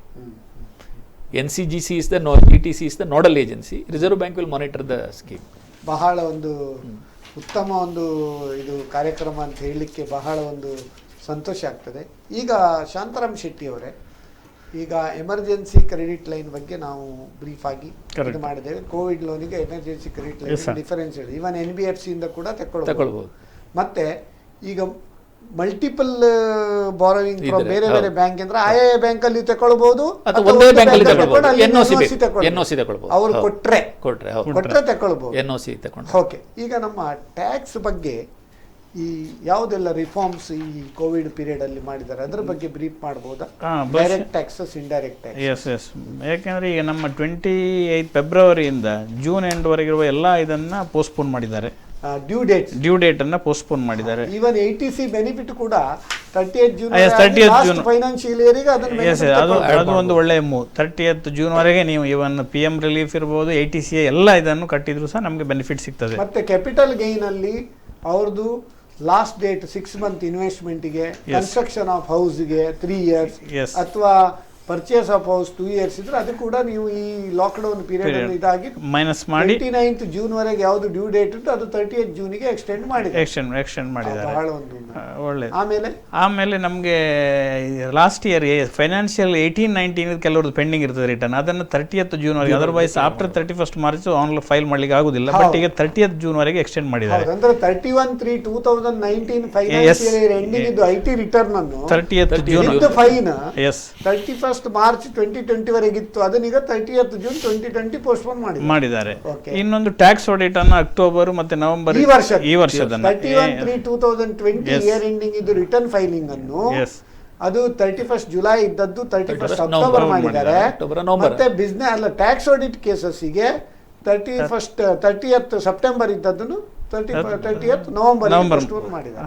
ಅದಲ್ಲದೆ ಈ ಲಿಕ್ವಿಡಿಟಿ ಮೆಜರ್ ಆಗಿ ಇನ್ಕಮ್ ಟ್ಯಾಕ್ಸ್ ರಿಫಂಡ್ ಯಾರದೆಲ್ಲ ಬಾಕಿ ಉಂಟು ಅದು ಇನ್ಸ್ಟೆಂಟ್ ಇಮಿಡಿಯೇಟ್ಲಿ ಮಾಡಿ ಆ ರಿಫಂಡ್ ಈವನ್ GST ರಿಫಂಡ್ ಮತ್ತೆ ಇನ್ಕಮ್ ಟ್ಯಾಕ್ಸ್ ರಿಫಂಡ್ಗಳು ಈಗ ತುಂಬಾ ಜನಕ್ಕೆ ವೆರಿ ಫಾಸ್ಟ್ ಆಗಿ ಬರ್ತದೆ. ಬಹುಶಃ GST ರಿಫಂಡ್ ವೆರಿ ಫಾಸ್ಟ್ ಆಗಿ ಕೊಡ್ತಾ ಇದ್ದಾರೆ, ಅದೊಂದು ಒಳ್ಳೆಯ ಮೂವ್. ಮತ್ತೆ TCS ಮತ್ತೆ TDS ಬಗ್ಗೆ ಅದು ಕೂಡ ಒಂದು 25%. ಹೌದೌದು, ಈಗ 50,000 50,000 ಕ್ರೋರ್ಸ್ ನಮಗೆ ಬೆನಿಫಿಟ್ ಕೊಟ್ಟಿದೆ. ಏನು 50,000 ಕ್ರೋರ್ಸ್ 25% TDS ಕಮ್ಮಿ ಮಾಡಿದೆ. ಸಪೋಸ್ ನಮಗೆ 10% TDS ಮಾಡಲಿಕ್ಕೆ ನಮ್ಮ ಪ್ರೊಫೆಷನಲ್ ಫೀಸಿಗೆ ಈಗ 7.5%. ಹಾಗಾಗಿ ಆದ್ರೆ ಸ್ಯಾಲರಿ ಅವರಿಗೆ ಅದಿಲ್ಲ, ಸ್ಯಾಲರಿ ಅವರಿಗೆ ಯಾಕಂದ್ರೆ ಅವರಿಗೆ ಸ್ಯಾಲರಿ ಕರೆಕ್ಟ್ ಬರ್ತದೆ, ಅದನ್ನ TDS ಮಾಡಿ ಸ್ಯಾಲರಿ ಡೆಪಾಸಿಟ್ ಇಂಟ್ರೆಸ್ಟ್ ಇದೆ ಅದು. ಹಾಗಾಗಿ ಇಂಟ್ರೆಸ್ಟಿಂಗ್ ಉಂಟು, ರೆಂಟಿಗೆ ಉಂಟು. ರೆಂಟಿಗೆ ನೀವು 10% TDS ಮಾಡಿದ್ರೆ 7.5 ಮಾಡಿದ್ರೆ ಕಾಂಟ್ರಾಕ್ಟರ್ ಅವರಿಗೆ 2% ಅದರ್ ದ್ಯಾನ್ ಇಂಡಿವಿಜುವಲ್ಸ್ ಆ 2% ಇದ್ದದ್ದು 1.5%. ಹಾಗಾಗಿ ನಮ್ಮ ಕೈಯಲ್ಲಿ ಹಣ ನಮಗೆ ಸಿಗ್ತದೆ, ಮತ್ತೆ ಲಯಬಿಲಿಟಿ ಬಂದ್ರೆ ಕಟ್ಟಬಹುದು ಅಥವಾ ಇದರಲ್ಲಿ ಒಂದು ಇಶ್ಯೂ ಏನಂತ ಹೇಳಿದ್ರೆ ಶಾಂತಾರಾಮ್ ಶೆಟ್ಟಿ ಅವರೇ, ಈಗ TDS ಕಮ್ಮಿ ಮಾಡಿ 50,000 ಕೋಟಿ ಇವರು ಫೋರ್ಗೋ ಮಾಡುವ ಬದಲು ಸರ್ಕಾರ ಅದು ಯಾರು ಡಿಮಾಂಡ್ ಮಾಡಲಿಲ್ಲ. ಅದರ ಬದಲಿಗೆ ಈಗ ಯಾರಿಗೆ TDS ಅಪ್ಲಿಕೇಬಲ್ ಎಟ್ ಲೋವರ್ ರೇಟ್ ಮತ್ತೆ ಯಾರಿಗೆ TDS ನಾಟ್ ಅಪ್ಲಿಕೇಬಲ್ ಅವರು ಫಾರ್ಮ್ 13 ಅಂತ ಅದರಲ್ಲಿ application with the accessing officer ಹಾಕಬಹುದು. ಆ ಫಾರ್ಮ್ ಅನ್ನು ಅವರು ವಿದಿನ್ 1 ವೀಕ್ ಡಿಸ್ಪೋಸ್ ಮಾಡಿದ್ರೆ 25% ಡಿಡಕ್ಷನ್ ಕೊಡುವ ಅಗತ್ಯವೇ ಇಲ್ಲ. ಆದರೆ ಕೆಲವು ಕಡೆ ಹೆಲ್ಪ್ ಆಗ್ತದೆ ಅದು. ಆದರೆ ಈ ಉದಾಹರಣೆಗೆ ಪ್ರೊಫೆಷನಲ್ ಫೀಸು 2.5% ಅಂದ್ರೆ ಸ್ಮಾಲ್ ಒಂದು ಒಳ್ಳೆ ಕ್ವಾಂಟಮ್ ಅಮೌಂಟ್ ಅವರ ಕೈಯಲ್ಲಿ ಉಳಿತದೆ. ಆದ್ರೆ ನೀವು ಹೇಳಿದ ಹಾಗೆ ಅಲ್ಲ, ಮತ್ತೆ 30% ಎಲ್ಲ ಉಂಟು NRI ಅವರಿಗೆ ಸೇವ್ ಆಗ್ತದೆ. ಅದು ಎಫೆಕ್ಟಿವ್ ಫ್ರಮ್ May 14th. ಇನ್ನೊಂದು ವೀಕ್ಷಕರ ಕರೆ ಅಟೆಂಡ್ ಆಗುವ. ಹಲೋ ಹಲೋ, ನಮಸ್ಕಾರ. ನಮಸ್ಕಾರ, ಯಾರು ಮಾತಾಡೋದು? ನಾನು ಅರುಣ ಅಂತ, ಮಂಗಳೂರಿಂದ. ಅರುಣ ಮೇಡಮ್ ನಮಸ್ಕಾರ. ನಿಮ್ಮ ಪ್ರಶ್ನೆ ಕೇಳ್ಬೋದಾ? ಪ್ರಶ್ನೆ ಎಜುಕೇಶನ್ ಲೋನ್ ನ ಬಗ್ಗೆ ಕೇಳ್ಬೋದಾ? ಕೇಳಿ ಕೇಳಿ ಕೇಳಿ ಕೇಳಿ. ಎಲ್ಲಾ ಲೋನಿಗೆ ಬಡ್ಡಿ ಕಡಿಮೆ ಮಾಡಿದ್ದಾರೆ ಸರ್, ಎಜುಕೇಶನ್ ಲೋನಿಗೆ ಮಾತ್ರ ಏನು ವಿಷಯವೇ ಬರುದಿಲ್ಲ. ಎಜುಕೇಶನ್ ಲೋನ್ ಬಡ್ಡಿ ಆಲ್ರೆಡಿ ಕಮ್ಮಿ ಉಂಟಲ್ಲ? ಕಡಿಮೆ ಉಂಟು ಮೇಡಮ್, ಸಿಂಪಲ್ ಇಂಟ್ರೆಸ್ಟ್ ಅದು. ಮತ್ತೆ ಬಡ್ಡಿ ಮೇಲೆ ಬಡ್ಡಿ ಹಾಕುದಿಲ್ಲ. ಹೌದು, ಹೇಳಿ ಮೇಡಮ್. ಮತ್ತೆ ಈಗ ಡಬಲ್ ಗ್ರಾಜುಯೇಷನ್ ಎಲ್ಲ ಆದವರಿಗೆ ತುಂಬಾ ಕೆಲಸ ಸಿಗ್ಲಿಕ್ಕೆ ತುಂಬಾ ಕಷ್ಟ ಉಂಟು. ಹೌದು. ಅದಲ್ಲದೆ ಕಲ್ತ ಆದ ಮೇಲೆ ಕೆಲಸ ಸಿಕ್ಕಿದ್ರೆ ಅವರು ಬ್ಯಾಂಗ್ಳೂರಿಗೆ ಅಲ್ಲಿ ಇಲ್ಲಿ ಹೋದ್ರೆ ಅವರಿಗೆ ಸಾಕಾಗುದಿಲ್ಲ ಅದು ಹಣ. ಹೌದು, ಕರೆಕ್ಟ್. ಅಲ್ಲಿ ಒಂದು 10-15 ಸಾವಿರ ಸಂಬಳ ಕೊಡ್ತಾರೆ. ಕರೆಕ್ಟ್. ಅಲ್ಲಿ PGಗೆ ಕಟ್ಬೇಕು, ಕರೆಕ್ಟ್. ಮತ್ತೆ ಅವರದ್ದು ಫುಡ್ ಎಲ್ಲ ನೋಡ್ಕೊಳ್ಬೇಕು, ಕರೆಕ್ಟ್. ಅವರ ಡ್ರೆಸ್ ಅದು ಇದು ಅಂತ. ಆದ್ರೂ ಹೇಗಾದ್ರೂ ಮಾಡಿ ಒಂದು 5,000-6,000 ಕಳಿಸಿದ್ರೆ ಅದನ್ನು ಲೋನಿಗೆ ಕಟ್ಲಿಕ್ಕೆ ಸಾಕಾಗುದಿಲ್ಲ ಸರ್. ಬಡ್ಡಿ ಜಾಸ್ತಿ ಇದೆ ಎಜುಕೇಶನ್ ಲೋನಿಗೆ. Correct correct correct correct. ಬಹಳ ಒಂದು ಉತ್ತಮ ಪ್ರಶ್ನೆ. ಎಂತ ಗೊತ್ತುಂಟಾ, ನನ್ನ ಒಬ್ಬಳು ಮಗಳು BA LLB ಮಾಡಿ MSc ಕ್ರಿಮಿನಾಲಜಿ ಮಾಡಿದ್ದಾಳೆ. MScಗೆ ಲೋನ್ ತಕೊಂಡಿದ್ದೇನೆ. ಅದು ಈಗ ಅವಳು ಪ್ರಾಕ್ಟೀಸ್ ಸ್ಟಾರ್ಟ್ ಮಾಡಿದ್ದಾಳೆ, 1 ವರ್ಷ ಆಯ್ತು. ಅವಳಿಗೆ ಒಂದು 3,500 ಸ್ಟೈಪೆಂಡ್ ಬರ್ತದೆ. ಆದ್ರೆ ಅದು ಲೋನಿಗೆ ಹೇಗೆ ಕಟ್ಟುದು ಗೊತ್ತಾಗುದಿಲ್ಲ. ಅದು ಅವಳಿಗೆ ಹೋಗ್ಲಿಕ್ಕೆ ಬರ್ಲಿಕ್ಕೆ ಬಸ್ ಚಾರ್ಜ್, ಮಧ್ಯಾಹ್ನದ ಫುಡ್ಡಿಗೆನೆ ಸಾಕಾಗಲ್ಲ. ಮತ್ತೆ ಒಬ್ಬಳು MBA ಮಾಡಿದ್ದಾಳೆ, ಅವಳಿಗೆ ಎಜುಕೇಶನ್ ಲೋನ್ ಮಾಡಿದ್ದೇನೆ.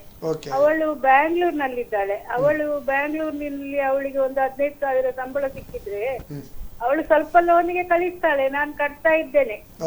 ಅದು ಟರ್ಮ್ ಈಗ ಸ್ಟಾರ್ಟ್ ಆಗಿದೆ ಲೋನ್ ಇದು. ಹೌದು, ಬಹಳ ಒಂದು ಉತ್ತಮ ಪ್ರಶ್ನೆ. ಅದಕ್ಕೆ ಈ ಎಮರ್ಜೆನ್ಸಿ ಕ್ರೆಡಿಟ್ ಲೈನ್ ನವರಿಗೆ ಇದೊಂದು ವಾರ್ನಿಂಗ್ ಅಂತ ಹೇಳ್ಬೋದು. ಯಾಕಂದ್ರೆ ಲೋನ್ ಸಿಗ್ತದಂತ ತಕೊಂಡು ಇವ್ರು ಎಜುಕೇಶನ್ ಕೂಡ ಮಾಡಿದ್ರು. ಈಗ ನೋಡಿ ಲೋನ್. ಹಲೋ ಸರ್, ಹೇಳಿ. ಆಕ್ಚುಲಿ ಬ್ಯಾಂಕಿನಲ್ಲಿ ಸಬ್ ಸ್ಟಾಫ್ ಆಗಿ ಜಾಬ್ ಮಾಡ್ತಿದ್ದೆ, ಸಿಂಡಿಕೇಟ್ ಬ್ಯಾಂಕ್ ಅಲ್ಲಿ. ನನ್ಗೆ ಒಂದು 15,000 ಪೆನ್ಷನ್ ಬರ್ತದೆ. ನನ್ಗೆ ಸಿಕ್ನೆಸ್ ಇದೆ, ನಡಿಲಿಕ್ಕೆಲ್ಲ ಸರಿ ಆಗಲ್ಲ, ಪ್ರೆಷರ್ ಶುಗರ್ ಎಲ್ಲ ಇದೆ. ನನ್ನ ಮದ್ದಿಗೆನೆ ಮಂತ್ಲಿ 5,000 ಹೋಗ್ತದೆ. ಅದರ ಜೊತೆಯಲ್ಲಿ ನನ್ಗೆ ಹೌಸಿಂಗ್ ಲೋನ್ ಇದೆ ನನ್ನ 75 years ತನಕ. ಅದಕ್ಕೆ 8,000 ಆರ್ಡರ್ ಹೋಗ್ತದೆ. ನೀವು ಇಷ್ಟೆಲ್ಲ ಪ್ರಾಬ್ಲಮ್ ಇದ್ರು ಒಂದು ಐಡಿಯಾ ಮಾಡಿ ಮೇಡಮ್. ಏನು ಗೊತ್ತಾ, ಈಗ ರಿಟೈರ್ಡ್ ಆದವರಿಗೆ ರಿವರ್ಸ್ ಮಾರ್ಗೇಜ್ ಸ್ಕೀಮ್ ಅಂತ ಉಂಟು. ನಿಮ್ಮ ಮನೆಯನ್ನು ಹಣ ಇಟ್ಟು ನಿಮಗೆ ದುಡ್ಡು ಕೊಡ್ತಾರೆ. ಆ ಹಣದಲ್ಲಿ ನಿಮ್ಮ ಎಲ್ಲ ಸಾಲ ತೀರಿಸಿ ನೀವು ಈಗ ಆರಾಮದಲ್ಲಿ ಜೀವನ ನಡೆಸಬಹುದು. ಮತ್ತೆ ಮಕ್ಕಳು ದುಡಿದು ಮತ್ತೆ ಆಮೇಲೆ ಅದನ್ನು ಕಟ್ಟುವ ಅಗತ್ಯವೇ ಇಲ್ಲ. ರಿವರ್ಸ್ ಮಾರ್ಗೇಜ್ ಸ್ಕೀಮ್ ಅಂತ ಒಂದು ಉಂಟು ನೋಡಿ ಬ್ಯಾಂಕಲ್ಲಿ. ಯಾಕಂದ್ರೆ ಮನೆ ಎಲ್ಲ ರಿವರ್ಸ್ ಮಾರ್ಗೇಜ್ ಸ್ಕೀಮ್ ಅಂತ ಒಂದು ಬಹಳ ರೀಪೇಮೆಂಟ್ ಮಾಡ್ಲಿಕ್ಕೆ ಇಲ್ಲ ಬಗ್ಗೆ ಒಂದು ಹೇಳಿ ವಸಂತ್ ಶೆಟ್ಟಿ. ಈಗ ನೋಡಿ ಎಜುಕೇಶನ್ ಬಗ್ಗೆ ಮೇಡಮ್ ಮಾತಾಡಿದ್ರಲ್ಲ ಮೇಡಮ್, ನೀವು ಹೇಳಿದಾಗೆ ತುಂಬಾ ಹೈಯರ್ ಇಂಟ್ರೆಸ್ಟ್ ರೇಟ್ ಏನಿಲ್ಲ ಎಜುಕೇಶನ್ ಲೋನಿಗೆ. ಮೊದಲು ಏನಂತ ಹೇಳಿದ್ರೆ, ಮತ್ತೆ ಇದು ಲಾಂಗ್ ಟರ್ಮ್ ಲೋನ್. ನೀವು ಸ್ಟಡಿ ಪೀರಿಯಡ್ ಒಂದು 4 ವರ್ಷದಲ್ಲಿ ಲೋನ್ ತಗೊಂಡು ನಂತರ ಮತ್ತೊಂದು 5 ವರ್ಷ 6 ವರ್ಷದಲ್ಲಿ ರಿಪೇಮೆಂಟ್ ಮಾಡ್ತೀರಿ, ಅಂದ್ರೆ 10-12 ವರ್ಷ ಅಲ್ಲ. ಈಗ ಅವರಿಗೆ ಈ ಪೀರಿಯಡ್ ಅಲ್ಲಿ ಪುನಃ ಅದಕ್ಕೂ ಕೂಡ ಎಕ್ಸ್ಟೆನ್ಷನ್ ಉಂಟಲ್ಲ ಲೋನಿಗೆ. ಹೌದು, ಈಗ 6 ಮಂತ್ಸ್, ಈಗ ಆಗಸ್ಟ್ ವರೆಗೆ. ನೀವು ಆಗಸ್ಟ್ 20 ನೀವು ಆರಾಮದಲ್ಲಿ ನಿದ್ರೆ ಮಾಡಬಹುದು. ಯಾವುದೇ ಲೋನ್ ಈಗ ಕಟ್ಟುವ ಅಗತ್ಯ ಇಲ್ಲ. ನೀವು ಹೇಳ್ಬಹುದು ನಮ್ಗೆ ಕಷ್ಟ ಉಂಟಂತ. ಆಗಸ್ಟ್ ನಂತರ ಡಿಸೈಡ್. ಇದರಲ್ಲಿ ಇಂಜಿನಿಯರಿಂಗ್ ಆದ್ರೆ ಏನು ಎಲ್ಲ ನೋಡ್ತೀವಿ. ಹೌದಲ್ಲ, ಅದು ಮಾನಿಟೋರಿಯಂ ನಿಮಗೂ ಕೂಡ ಸಿಗ್ತದೆ. 6 ಮಂತ್ ಲೋನ್ ಬಗ್ಗೆ ಹೇಳಿ ಅವರಿಗೆ. ಅಲ್ಲ, ರಿವರ್ಸ್ ಮಾರ್ಗೇಜ್ ಅಂತ ಹೇಳಿದ್ರೆ ಇದು ತುಂಬಾ ಬೆನಿಫಿಷಿಯಲ್ ಲೋನ್ ಅಲ್ಲ. ಎಬವ್ 60 ಆದವರಿಗೆ ನಿಮ್ಮ ಮನೆ ಮಾರ್ಗೇಜ್ ಮಾಡಿ ನೀವು ಲೋನ್ ತಗೊಳ್ಬಹುದು. ಬಟ್ ಆ ಲೋನ್ ಸ್ಕೀಮ್ ಇದೆಯಲ್ಲ, ಅದು ಬಂದದ್ದು ಹೇಗೆ ಹೋಗಿದೆ ಅಂತ ಗೊತ್ತಿಲ್ಲ. ಅದು ಎಲ್ಲಿಯೂ ನನಗೆ ಗೊತ್ತಿದ್ದಾಗ ಬ್ಯಾಂಕ್ ಅಲ್ಲಿ ಒಂದು 100 ಲೋನ್ಸ್ ಕೂಡ ಆಗ್ಲಿಲ್ಲ. ಬಟ್ ಸ್ಕೀಮ್ ಉಂಟು. ರಿವರ್ಸ್ ಮಾರ್ಗೇಜ್ ಸ್ಕೀಮ್ ಅಲ್ಲಿ ನೀವು ಹಣ ತಕೊಂಡ್ರೆ ಅದನ್ನ ಹಣ ವಾಪಸ್ ಕಟ್ಟಲಿಕ್ಕೆ ಕೂಡ ಅಗತ್ಯ ಇಲ್ಲ. ಅದು ಮನೆ ಇದು ಮಾಡ್ಕೊಂಡು ಬ್ಯಾಂಕ್ನವ್ರು ಅಡ್ಜಸ್ಟ್ಮೆಂಟ್ ಸ್ಕೀಮ್ ಏನಷ್ಟು ಪಾಪ್ಯುಲರ್ ಆಗಲಿಲ್ಲ. ಮತ್ತೆ ನಿಮ್ಗೆ ಏನು ಪ್ರಾಬ್ಲಮ್ ಇಲ್ಲ. ಮಕ್ಕಳದ್ದು ಕೂಡ ಈಗ ಅದರಲ್ಲಿ ಉಳಿದದೆಲ್ಲ ಸಾಲ ಒಮ್ಮೆ ಕಟ್ಟಿ ನೀವು ಆರಾಮದಲ್ಲಿ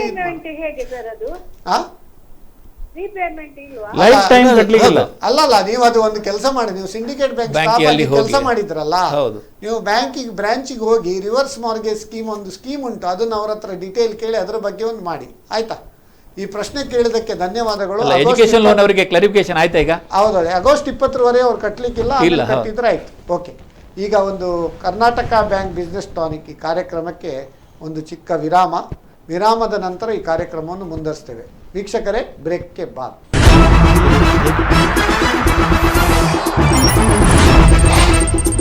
ವೀಕ್ಷಕರೇ,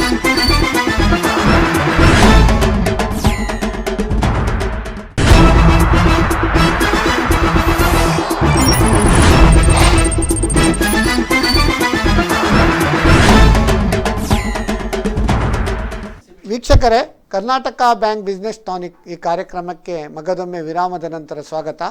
ಇಂದಿನ ವಿಷಯ ಆತ್ಮನಿರ್ಭರ್ ಭಾರತ್ ಅಭಿಯಾನ್ ಹಾಗೂ RBI ಗವರ್ನರ್ ಶಕ್ತಿಕಾಂತ್ ದಾಸ್ ಇವರ ಘೋಷಣೆಗಳು, ಇದರ ಬಗ್ಗೆ ಸಮಗ್ರ ಮಾಹಿತಿ. ನಮ್ಮೊಂದಿಗಿದ್ದಾರೆ ಈರುವರು ತಜ್ಞರು, CA ಶಾಂತಾರಾಮ್ ಶೆಟ್ಟಿ ಹಾಗೂ ವಸಂತ ಶೆಟ್ಟಿ, ಬ್ಯಾಂಕಿಂಗ್ ತಜ್ಞರು.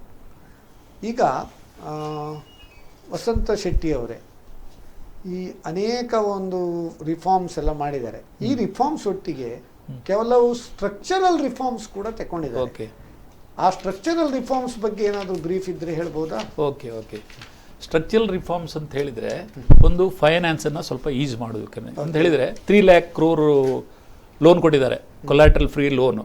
ಅದು ಒಂದು structural loan, relief of debt ಇದು ಫೈನಾನ್ಸ್ ಸರ್ವಿಸಿಂಗ್.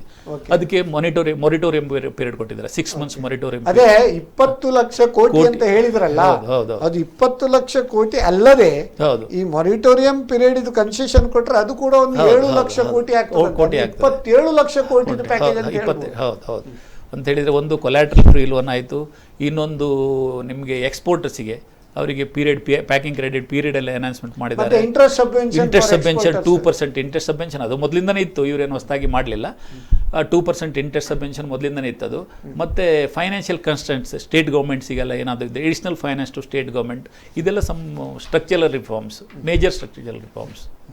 ಈಗ ಈ ಕೋಲ್ ಮೈನ್ ಬಗ್ಗೆ, ಈಗ ಕೆಲವು ಒಂದು ಮೈನ್ಸ್ ಮತ್ತು ಕೋಲ್ ಮೈನ್ಸ್ ಇದರ ಬಗ್ಗೆ ತುಂಬಾ ಒಂದು ರಿಫಾರ್ಮ್ಸ್ ಕೂಡ ಮಾಡಿದ್ದಾರೆ. ಅದರ ಬಗ್ಗೆ ಏನಾದರೂ ಬ್ರೀಫ್ ಕೊಡಬಹುದಾ? ಬಹುಶಃ ನಾವು ಕೋಲನ್ನು ಇಂಪೋರ್ಟ್ ಮಾಡ್ತಾ ಇದ್ದೀವಿ, ರಿನ್ಯೂಯಬಲ್ ಎನರ್ಜಿ. ಅಂದ್ರೆ ಮೊನ್ನೆ ಒಬ್ರು ಯಾರೋ ಕೇಳಿದ್ರು, India is the 3rd largest depository of coal across the globe. Yes. In spite of we being the 3rd largest depository of coal mines, still we are importing coal from outside. ಅದು ಹೇಳ್ತಾರೆ ನೋಡಿ, natural resources get depleted when it is used ಅಂತ. ಅಂದ್ರೆ ನಾವು ಅದನ್ನು use ಮಾಡದೆ ಹೀಗೆ ಇಟ್ಟರೆ ಕೂಡ ಪ್ರಯೋಜನ ಇಲ್ಲ. ಸೊ ಆದ್ರಿಂದ ಅದರ ಬಗ್ಗೆ ಒಂದು ತುಂಬಾ ಇನ್ಫಾರ್ಮ್ ಮಾಡಿದೆ. ಬಹುಶಃ ಈಗ ಪ್ರೈವೇಟ್ ಮೈನಿಂಗ್ ಮಾಡಬಹುದು ಅಂತ ಹೇಳುವುದನ್ನ ಗವರ್ಮೆಂಟ್ ಇವತ್ತು ಇದು ಮಾಡಿದೆ. ಆತ್ಮನಿರ್ಭರ್ ಭಾರತದಲ್ಲಿ ಇಂಪಾರ್ಟೆಂಟ್ ಡಿಪೆಂಡೆನ್ಸಿ ಇರಬಾರ್ದು ಅಂತ ಹೇಳಿ 100% domain of the central government coal block. ಈಗ 50 ಕೋಲ್ ಬ್ಲಾಕ್ಸ್ ಅನ್ನು ಈಗ revenue sharing public private partnership revenue sharing ಅಲ್ಲಿ ಮಾಡ್ತಾ ಇದ್ದಾರೆ. ಹಾಗಾಗಿ ಮುಂದಿನದಲ್ಲಿ ನಾವು ಇಂಪೋರ್ಟ್ ಕೋಲ್ ಅನ್ನು ಡಿಪೆಂಡ್ ಆಗಬೇಕಂತ ಇಲ್ಲ. ಆವಾಗ ನಮ್ಮ ಇಂಪೋರ್ಟ್ ಬಿಲ್ ನಮ್ಮ ಫಿಸ್ಕಲ್ ಡೆಫಿಸಿಟ್ ಎಲ್ಲ ನಮ್ದು ಇಂಪ್ರೂವ್ಮೆಂಟ್ ಆಗ್ತದೆ. ಈಗ ಪ್ರಪ್ರಥಮವಾಗಿ ನಮ್ಮ ಇಂಪೋರ್ಟ್ ಬಿಲ್ ಹೈಯೆಸ್ಟ್ ಇರುವುದು ಕ್ರೂಡ್ ಆಯಿಲ್, ನೆಕ್ಸ್ಟ್ ಗೋಲ್ಡ್, ಮತ್ತೆ ನಮ್ಮ ಈ ಕೋಲ್ ಅಂಡ್ ಅದರ್ ಆಸ್ಪೆಕ್ಟ್. ಅದರಲ್ಲಿ ಅನ್ನೆಸೆಸರಿ ಇದ್ದದನ್ನು ನಾವು ರಿಡಕ್ಷನ್ ಮಾಡಬಹುದು ಅಂತ. So that our foreign exchange reserves can still be increase. So ಅದಕ್ಕೆ ಯಾರೋ ಒಬ್ರು ಹೇಳಿದ್ರು ಕೋಲ್ ಬ್ಲಾಕ್ ಬಗ್ಗೆ, in spite of we being the 3rd largest depository of coal in India, we used to import coal. ಅಂದ್ರೆ ಮನೆಯಲ್ಲಿ ನಾಯಿ ಸಾಕಿ ಯಜಮಾನ ಬೊಗಳಿದಾಗೆ ಆಯ್ತು ಅಂತೇಳಿ ಯಾರೋ ಒಬ್ರು ಹೇಳ್ತಾ ಇದ್ರು ಅದ್ರ ಬಗ್ಗೆ. ಸೊ ಅಂತ ಒಂದು ಪರಿಸ್ಥಿತಿ. ಈಗ ಕೋಲ್ ಮೈನ್ ಅಲ್ಲದೆ ಒಂದು 500 ಬೇರೆ ಬೇರೆ ಮೈನ್ಸ್ ಬಗ್ಗೆ ಒಂದು ಹೇಳಿದಾರಲ್ಲ, ಅದೇನು ಬೇರೆ ಮೈನ್ಸ್ ಹೇಳಿದಾರೆ? ಕೋಲ್ ಅಲ್ಲದೆ 500 ಮೈನ್ಸ್ ಆಲ್ ಓವರ್ ಇಂಡಿಯಾ, ಅದರದ್ದು ಕೂಡ ಒಂದು ಲಿಬರಲೈಸ್ ಮಾಡಿ ಪ್ರೈವೇಟ್ ಮತ್ತೆ ಗವರ್ಮೆಂಟ್ ಇದರಲ್ಲಿ ಪಾರ್ಟಿಸಿಪೇಷನ್ ಮಾಡ್ತಾರೆ. ಆವಾಗ ಒಂದನೇದಾಗಿ ಎಂಪ್ಲಾಯ್ಮೆಂಟ್ ಜನರೇಷನ್ ಆಗ್ತದೆ, ಇಂಪೋರ್ಟ್ ಸಬ್ಸ್ಟಿಟ್ಯೂಷನ್ ಆಗಿ ನಮ್ಮ ಫಾರೆಕ್ಸ್ ಕೂಡ ಕನ್ಸರ್ವೇಷನ್ ಆಗ್ತದೆ. ಆಮೇಲೆ ಕ್ವಾಲಿಟಿ ಆಫ್ ಕೋಲ್ ಅವೈಲೇಬಲ್ ಆಲ್ಸೋ ಇಲ್ಲಿ ಇನ್ಕ್ರೀಸ್, ಮತ್ತೆ ನಮ್ಮ ಇದಕ್ಕೆ raw material and other things also ಬಹಳ ಒಂದು ಒಳ್ಳೆಯ ಒಂದು ರಿಫಾರ್ಮ್ಸ್ ಅಂತ ಹೇಳ್ಬೋದು. ಇನ್ನೊಂದು ಒಬ್ರು ವೀಕ್ಷಕರ ಕರೆ ಉಂಟು, ಅಟೆಂಡ್ ಆಗುವ. ಹಲೋ, ಯಾರು ಮಾತಾಡೋದು? ಕೇಳ್ತಾ ಇಲ್ಲ. ಹಲೋ, ಯಾರು ಮಾತಾಡೋದು? ಸರ್ ಹೇಳಿ ಮಾತಾಡಿ. ನಿಮ್ಮ ಟಿವಿ ವಾಲ್ಯೂಮ್ ಮ್ಯೂಟ್ ಮಾಡಿ ಸ್ವಾಮಿ. ಯಾರು? ವಿಶ್ವನಾಥ್ ಅತ್ತವರ. ಹೇಳಿ ಸರ್. ನಮಸ್ತೆ. ನಮಸ್ಕಾರ, ಹೇಳಿ. ಸರ್ ಈಗ ಒಂದು ಗವರ್ಮೆಂಟ್ ಫಸ್ಟ್ ಅನೌನ್ಸ್ ಮಾಡುವಾಗ NPA ಅವರಿಗೆ ಉಂಟು, ಎಲ್ಲರಿಗೂ ಉಂಟು ಅಂತ ಹೇಳಿದ್ರು. ಹೌದು ಹೌದು. ಈಗ ಅದು ಖಾಲಿ ಫೆಬ್ರವರಿ ಒಳಗೆ 29 ಒಳಗೆ ಅಂತ ಕಟ್ಟಬೇಕಂತ ಅಂತ ಹೇಳ್ತಿದ್ದಾರೆ ಸರ್, ಹೇಗೆ ಅದು? ಇಲ್ಲ, ಈಗ NPA ಅವರಿಗೆ ಕೂಡ ಒಂದು ಪ್ಯಾಕೇಜ್ ಅನೌನ್ಸ್ ಮಾಡಿದ್ದಾರೆ, ಅದು ಇನ್ನೂ ಬರ್ಬೇಕಷ್ಟೇ. ಅದ್ರ ಬಗ್ಗೆ NPA ಅವರಿಗೆ ನೋಡಿ, ಈಗ ಈ ಇದರಲ್ಲಿ 29 ಫೆಬ್ರವರಿಗೆ ನಿಮ್ದು 60 ದಿವಸಕ್ಕಿಂತ ಜಾಸ್ತಿ ಓಡಿ ಇರಬಾರ್ದು. ಕೋವಿಡ್ ಲೋನ್ ಆಗಲಿ ಅಥವಾ ನಿಮಗೆ ಎಮರ್ಜೆನ್ಸಿ ಲೋನ್ ಆಗಲಿ 60 ದಿನಕ್ಕಿಂತ ಜಾಸ್ತಿ ಓಡಿ ಇದ್ರೆ ನಿಮಗೆ ಸಿಗೋದಿಲ್ಲ. ಆದರೆ ಇನ್ನೊಂದು ಸ್ಕೀಮ್ ಬರ್ತಾ ಇದೆ ಈಗ, 20,000 crores ಏನೋ ಗೌರ್ಮೆಂಟ್ ಇದೊಂದು ಪ್ಯಾಕೇಜ್ ಉಂಟು. ಅದರಲ್ಲಿ ಏನಂತ ಹೇಳಿದರೆ ಸ್ಟ್ರೆಸ್ಡ್ ಅಸೆಟ್ಸ್ NPA ಎಲ್ರಿಗೂ ಬರ್ತದೆ, ಅದೀಗ ಸ್ಕೀಮ್ ಬರಬೇಕಷ್ಟೇ. ಬಟ್ ಇದರಲ್ಲಿ ನಿಮಗೆ ಓವರ್ ಡ್ಯೂಸ್ ಇದ್ದರೆ, ನಿಮ್ಮದು ಅಕೌಂಟ್ NPA ಆಗಿದ್ದಿದ್ರೆ ನಿಮಗೆ ಕೋವಿಡಲ್ಲಿಯೂ ಸಿಕ್ಕೋದಿಲ್ಲ, ನಿಮಗೆ ಎಮರ್ಜೆನ್ಸಿ ಕ್ರೆಡಿಟ್ ಲೈನಲ್ಲಿಯೂ ಸಿಕ್ಕೋದಿಲ್ಲ. ಆದರೆ ನಿಮ್ದು ಈಗ ಅಕೌಂಟ್ NPA ಆಗಿಲ್ಲ ಸರ್, ಫೆಬ್ರವರಿ ಏನೋ. ಹೌದು, ಫೆಬ್ರವರಿ 29ಕ್ಕೆ 60 ದಿವಸಕ್ಕಿಂತ ಜಾಸ್ತಿ ಓಡಿ ಇರಬಾರ್ದು. ಅಲ್ಲ, ಫೆಬ್ರವರಿ 29ಕ್ಕೆ 60 ದಿವಸಕ್ಕಿಂತ ಜಾಸ್ತಿ ಓಡಿ ಇರಬಾರ್ದು. ಹಾಗಿದ್ರೆ ನಿಮಗೆ ಸಿಕ್ಕುದಿಲ್ಲ ಅದರಲ್ಲಿ. ಕೋವಿಡ್ 10% ಲೋನಿಗೆ ಅದು ಯಾವುದೇ ಡೇಟ್ ಫಿಕ್ಸ್ ಅಂತ ಏನಿಲ್ಲ ಸರ್ ಅದು? ಅಲ್ಲ, ಡೇಟ್ ಫಿಕ್ಸ್ ನಿಮ್ಮಲ್ಲಿ ಲಯಬಿಲಿಟಿ ಮೇಲೆ ಕೊಡ್ತಾರೆ, ಅದು ವರ್ಕಿಂಗ್ ಕ್ಯಾಪಿಟಲ್ ಮಾತ್ರ, ಅದು ಓಡಿಯಲ್ಲಿ ಮಾತ್ರ 10% ಅಮೌಂಟ್ ಅದು ಜೂನ್ 30 ಲಾಸ್ಟ್ ಡೇಟ್. ಹೌದು, June 30th June last date ಅಲ್ಲಿಗೆ ಅದರಲ್ಲಿ 10% on your working capital liability. ಕಂತು ಬಾಕಿ ಇದ್ರೆ ಅದು ಕೊಡ್ಲಿಕ್ಕೆ ಆಗುದಿಲ್ಲ ಅಂತ ಹೇಳಿದ್ರು. ಎಷ್ಟು ಕಂತು ಬಾಕಿ ಉಂಟು ನಿಮ್ಮದು? ಅದೇ ಫೆಬ್ರವರಿ ಒಂದು ಬಾಕಿ ಉಂಟು. ಒಂದು ಬಾಕಿ ಇದ್ರೆ ಕೊಡಬಹುದು, 30 days ವರೆಗೆ ಆದ್ರೆ ಕೊಡಬಹುದು. ಹೌದು, 30 days 60 days ವರೆಗೆ 60 days ವರೆಗೆ ಕೊಡಬಹುದು, ಏನು ಪ್ರಾಬ್ಲಮ್ ಇಲ್ಲ. SMA 0 SMA 1 ಕೊಡಬಹುದು, SMA 2 ಆದ್ರೆ ಇಲ್ಲ. ಒನ್ ಅಕೌಂಟ್ ಅಂದ್ರೆ ನಿಮ್ದು 60 ದಿನದವರೆಗೆ 2 ಕಂತುವರೆಗೆ ಬಾಕಿ ಇದ್ರು ಕೊಡಬಹುದು. 2 ಕಂತಿಗಿಂತ ಜಾಸ್ತಿ ಬಾಕಿ ಇದ್ರೆ ಮಾತ್ರ ನಿಮಗೆ ಸಿಗುದಿಲ್ಲ ಆಗುದಿಲ್ಲ ಕೋವಿಡ್ ಲೋನ್. ಯಾಕೆ? ಅದಲ್ಲದೆ ಒಂದು ವೇಳೆ ನಿಮ್ದು 60 ದಿನದಕ್ಕಿಂತ ಜಾಸ್ತಿ ಇದ್ರೆ ಕೂಡ ಈ ಸ್ಟ್ರೆಸ್ಡ್ ಅಸೆಟ್ ಅಥವಾ NPAಗೆ ಒಂದು ಹೊಸ ಒಂದು 20,000 ಕೋಟಿಯನ್ನು ಡಿಕ್ಲೇರ್ ಮಾಡಿದ್ದಾರೆ. ಅದ್ರ ಗೈಡ್ ಲೈನ್ ಇನ್ನು ಬಂದಿಲ್ಲ. ಅದರ ಪ್ರಕಾರ ನಿಮ್ದು ನನ್ನ ಪ್ರಕಾರ ಇರ್ಬೋದು, ಮುಂದೆ ಅದು ರಿವೈವ್ ಮಾಡಿದ ಮೇಲೆ ಅದು ವಯಬಿಲಿಟಿ ಇದ್ರೆ ಪುನಃ ಕೊಡುವ ಪ್ರೊವಿಷನ್ ಉಂಟು. ಅದ್ರಿಗೆ ಬ್ಯಾಂಕಿನಲ್ಲಿ ಒಂದೇ ಹೇಳಿದ್ರಿ 60 days ಅಲ್ಲದೆ ಸಿಬಿಲ್ ನೋಡ್ಲಿಕ್ಕೆ ಹೋಗಿ ಮೋಸ್ಟ್ಲಿ ರಿಜೆಕ್ಟ್ ಮಾಡ್ತಾರ ಅಂತ ನನಗೆ ಡೌಟ್ ಆಗ್ತದೆ. ಸಿಬಿಲ್ ನೋಡ್ಲಿಕ್ಕೆ ಇಲ್ಲ ಅಂತ ಉಂಟು ನಮ್ಮಲ್ಲಿ ಒಂದು ಕೆಲವರು ನಮಗೆ ಸಿಬಿಲ್ ಕೊಡುದಿಲ್ಲ ಅಂತ ಹೇಳುದು 60 days ಇದ್ರು. ಹಾಗಾಗಿ ಆ ಸಿಬಿಲ್ ಬಗ್ಗೆ ಕ್ಲಾರಿಟಿ ಕೊಟ್ಟಿದ್ದಾರೆ ಬ್ಯಾಂಕಿಗೆ. ಸಿಬಿಲ್ ನೋಡ್ಲೇಬಾರ್ದು ಅಂತೇಳಿ ಅವರ ಗೈಡ್ ಲೈನ್ಸ್ ಎಲ್ಲ ಇದೆ. ಸಿಬಿಲ್ ಬ್ಯಾಂಕ್ ಕರೆಕ್ಟ್ ಆಗಿ ಕ್ಲಾರಿಫೈ ಮಾಡಿ. ಸಿಬಿಲ್ ಆರ್ CMR ಕೋವಿಡ್ ಬರುವಾಗ ಎಲ್ಲ ರೂಲ್ಸ್ ಪ್ರಕಾರ ಆಗ್ತದ ಇಲ್ಲ. ಜೀವ ವರ್ಸಸ್ ಜೀವನ, ಫಸ್ಟ್ ಜೀವ ಉಳಿಸ್ಕೊಳ್ಬೇಕು, ಆಮೇಲೆ ಜೀವನ. ಇದು ಕೂಡ ಇದೇ ರೀತಿ ಎಮರ್ಜೆನ್ಸಿ ಕ್ರೆಡಿಟ್ ಅಥವಾ ಕೋವಿಡ್ ಅಂತ ಹೇಳಿದ್ರೆ ಎಲ್ಲ ಕ್ರಮ ಪ್ರಕಾರ ಆಗೋದಾದ್ರೆ ಈ ಸ್ಕೀಮೇ ಬೇಡ.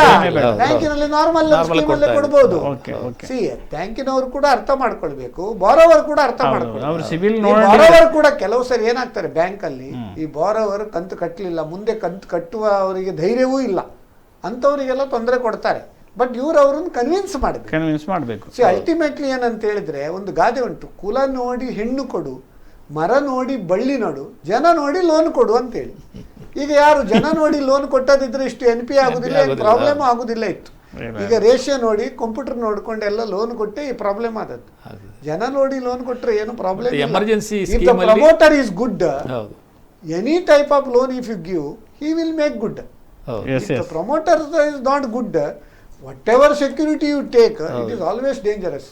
ಇದು ಯಾರು ಹೇಳ್ತಾರೆ ನೋಡಿ, ನಮ್ಮ ಕುಂದಾಪುರ ಬದಿ ಭಾಷೆಯಲ್ಲಿ ಹೇಳ್ತಾರೆ, ಹಾವನ್ನು ತಲೆ ದಿಂಬಡಿ ಇಟ್ಟುಕೊಂಡು ಮಲಗಿದಾಗೆ ಆಗ್ತದೆ ಅಂತ ಪರಿಸ್ಥಿತಿ. ಅಂದ್ರೆ ಇರುಳು ಕಂಡ ಬಾವಿಯಲ್ಲಿ ಹಗಲು ಯಾರು ಹಾರಲಿಕ್ಕೆ ಇಷ್ಟಪಡುವುದಿಲ್ಲ. ಯಾಕಂದ್ರೆ ಬ್ಯಾಂಕ್ ಅಲ್ಲಿ ಕೂಡ it is A depositors money which they are lending. ನಾಳೆ ಏನಾದರೂ ಹೆಚ್ಚು ಕಮ್ಮಿ ಆದ್ರೆ they are also responsible for the what ever. Actually emergency credit line ಅಲ್ಲಿ ಸಿಬಿಲ್ ನೋಡ್ಲಿಕ್ಕೆ, ಸಿಬಿಲ್ ರೇಟಿಂಗ್ ನೋಡ್ಲಿಕ್ಕೆ ಇಲ್ಲ ಅಂತ ಉಂಟು. ಯಾಕಂದ್ರೆ ಎಕ್ಸಿಸ್ಟಿಂಗ್ ಬಾರೋವರೇ ಅದ್ರ ಮೇಲೆ ಫೈನಾನ್ಸ್ ಮಾಡೋದು. ಹೊಸ ಬಾರೋವರ್ಸ್ ಆದ್ರೆ ನಾವು ಸಿಬಿಲ್ ನೋಡ್ಬೇಕು. ಎಕ್ಸಿಸ್ಟಿಂಗ್ ಬಾರೋವರ್ ಆಗ್ಲಿಕ್ಕೆ ಹೋಗಿ ಅವನು ಸಿಬಿಲ್ ನೋಡ್ಲಿಕ್ಕೆ ಇಲ್ಲ. ಅದರಲ್ಲಿ 29th ಫೆಬ್ರವರಿ ಇದ್ದ ಲಯಬಿಲಿಟಿ ಮೇಲೆ 20% ಕೊಡುವುದು, subject to the terms and conditions ಅಷ್ಟೇ. ಈಗ ಈ ಒಂದು ಆ ಸ್ಕೀಮ್ ಎಲ್ಲ ಉಂಟಲ್ಲ, ಇದರ ಬಗ್ಗೆ ಕೆಲವರು ಹೇಳ್ತಾರೆ, ನೀವು ಇಷ್ಟೆಲ್ಲ ಈಗ ಕೋವಿಡ್ ಬಗ್ಗೆ ಇದು ಮಾಡಿ ಲಾಕ್ಡೌನ್ ಯಾಕೆ ಲಿಬರಲ್ ಮಾಡಿದ್ರು, ಅಥವಾ ಸ್ಕೀಮನ್ನೆಲ್ಲ ಈಗ ಅರ್ಜೆಂಟಲ್ಲಿ ಇದು ಮಾಡಲಿಲ್ಲ, ಅದೆಲ್ಲ ಅದರ ಬಗ್ಗೆ ಒಂದು ಹೇಳೋದು. ಅದಕ್ಕೆ ಒಂದು ಸುಭಾಷಿತಕಾರ ಹೇಳ್ತಾರೆ, ಏನಂತ ಹೇಳಿದ್ರೆ, ದೋಷಬಿತೇರಂಬ ಸೂತಾನ್ ಕಾ ಪುರುಷ ಲಕ್ಷಣಂ ಕೈರಾಜೀರ್ಣ ಭಯಾದ್ದಾತಃ ಭೋಜನ ಪರಿಹೀಯಂತೆ. ಇದರ ಸುಭಾಷಿತದ ಅರ್ಥ ಏನಂದ್ರೆ ಅಜೀರ್ಣ ಆಗ್ತದಂತೆ ಯಾರು ಅನ್ನ ಸೇವಿಸದೇ ಇರ್ಲಿಕ್ಕೆ ಆಗುದಿಲ್ಲ. ಅಂದ್ರೆ NPA ಆಗ್ತದಂತೇಳಿ ಬ್ಯಾಂಕಿನವರು ಲೋನ್ ಕೊಡದೇ ಆಗುದಿಲ್ಲ. ಅಜೀರ್ಣ ಆಗ್ತದಂತೇಳಿ ಊಟ ಮಾಡದೆ ಉಪವಾಸ ಕೂತ್ಕೊಳ್ಳಿಕ್ಕೆ ಆಗ್ತದಾ? ಇಲ್ಲ. ಅದೇ ರೀತಿ ಕಾರ್ಯದಲ್ಲಿ ದೋಷ ಬರಬಹುದೆಂದು ಲಕ್ಕಿಸಿ ಯಾರು ಕೆಲಸ ಮಾಡದೆ ಇರುವುದು ಕೂಡ ಪುರುಷ ಲಕ್ಷಣವಲ್ಲ ಅಂತೇಳಿ.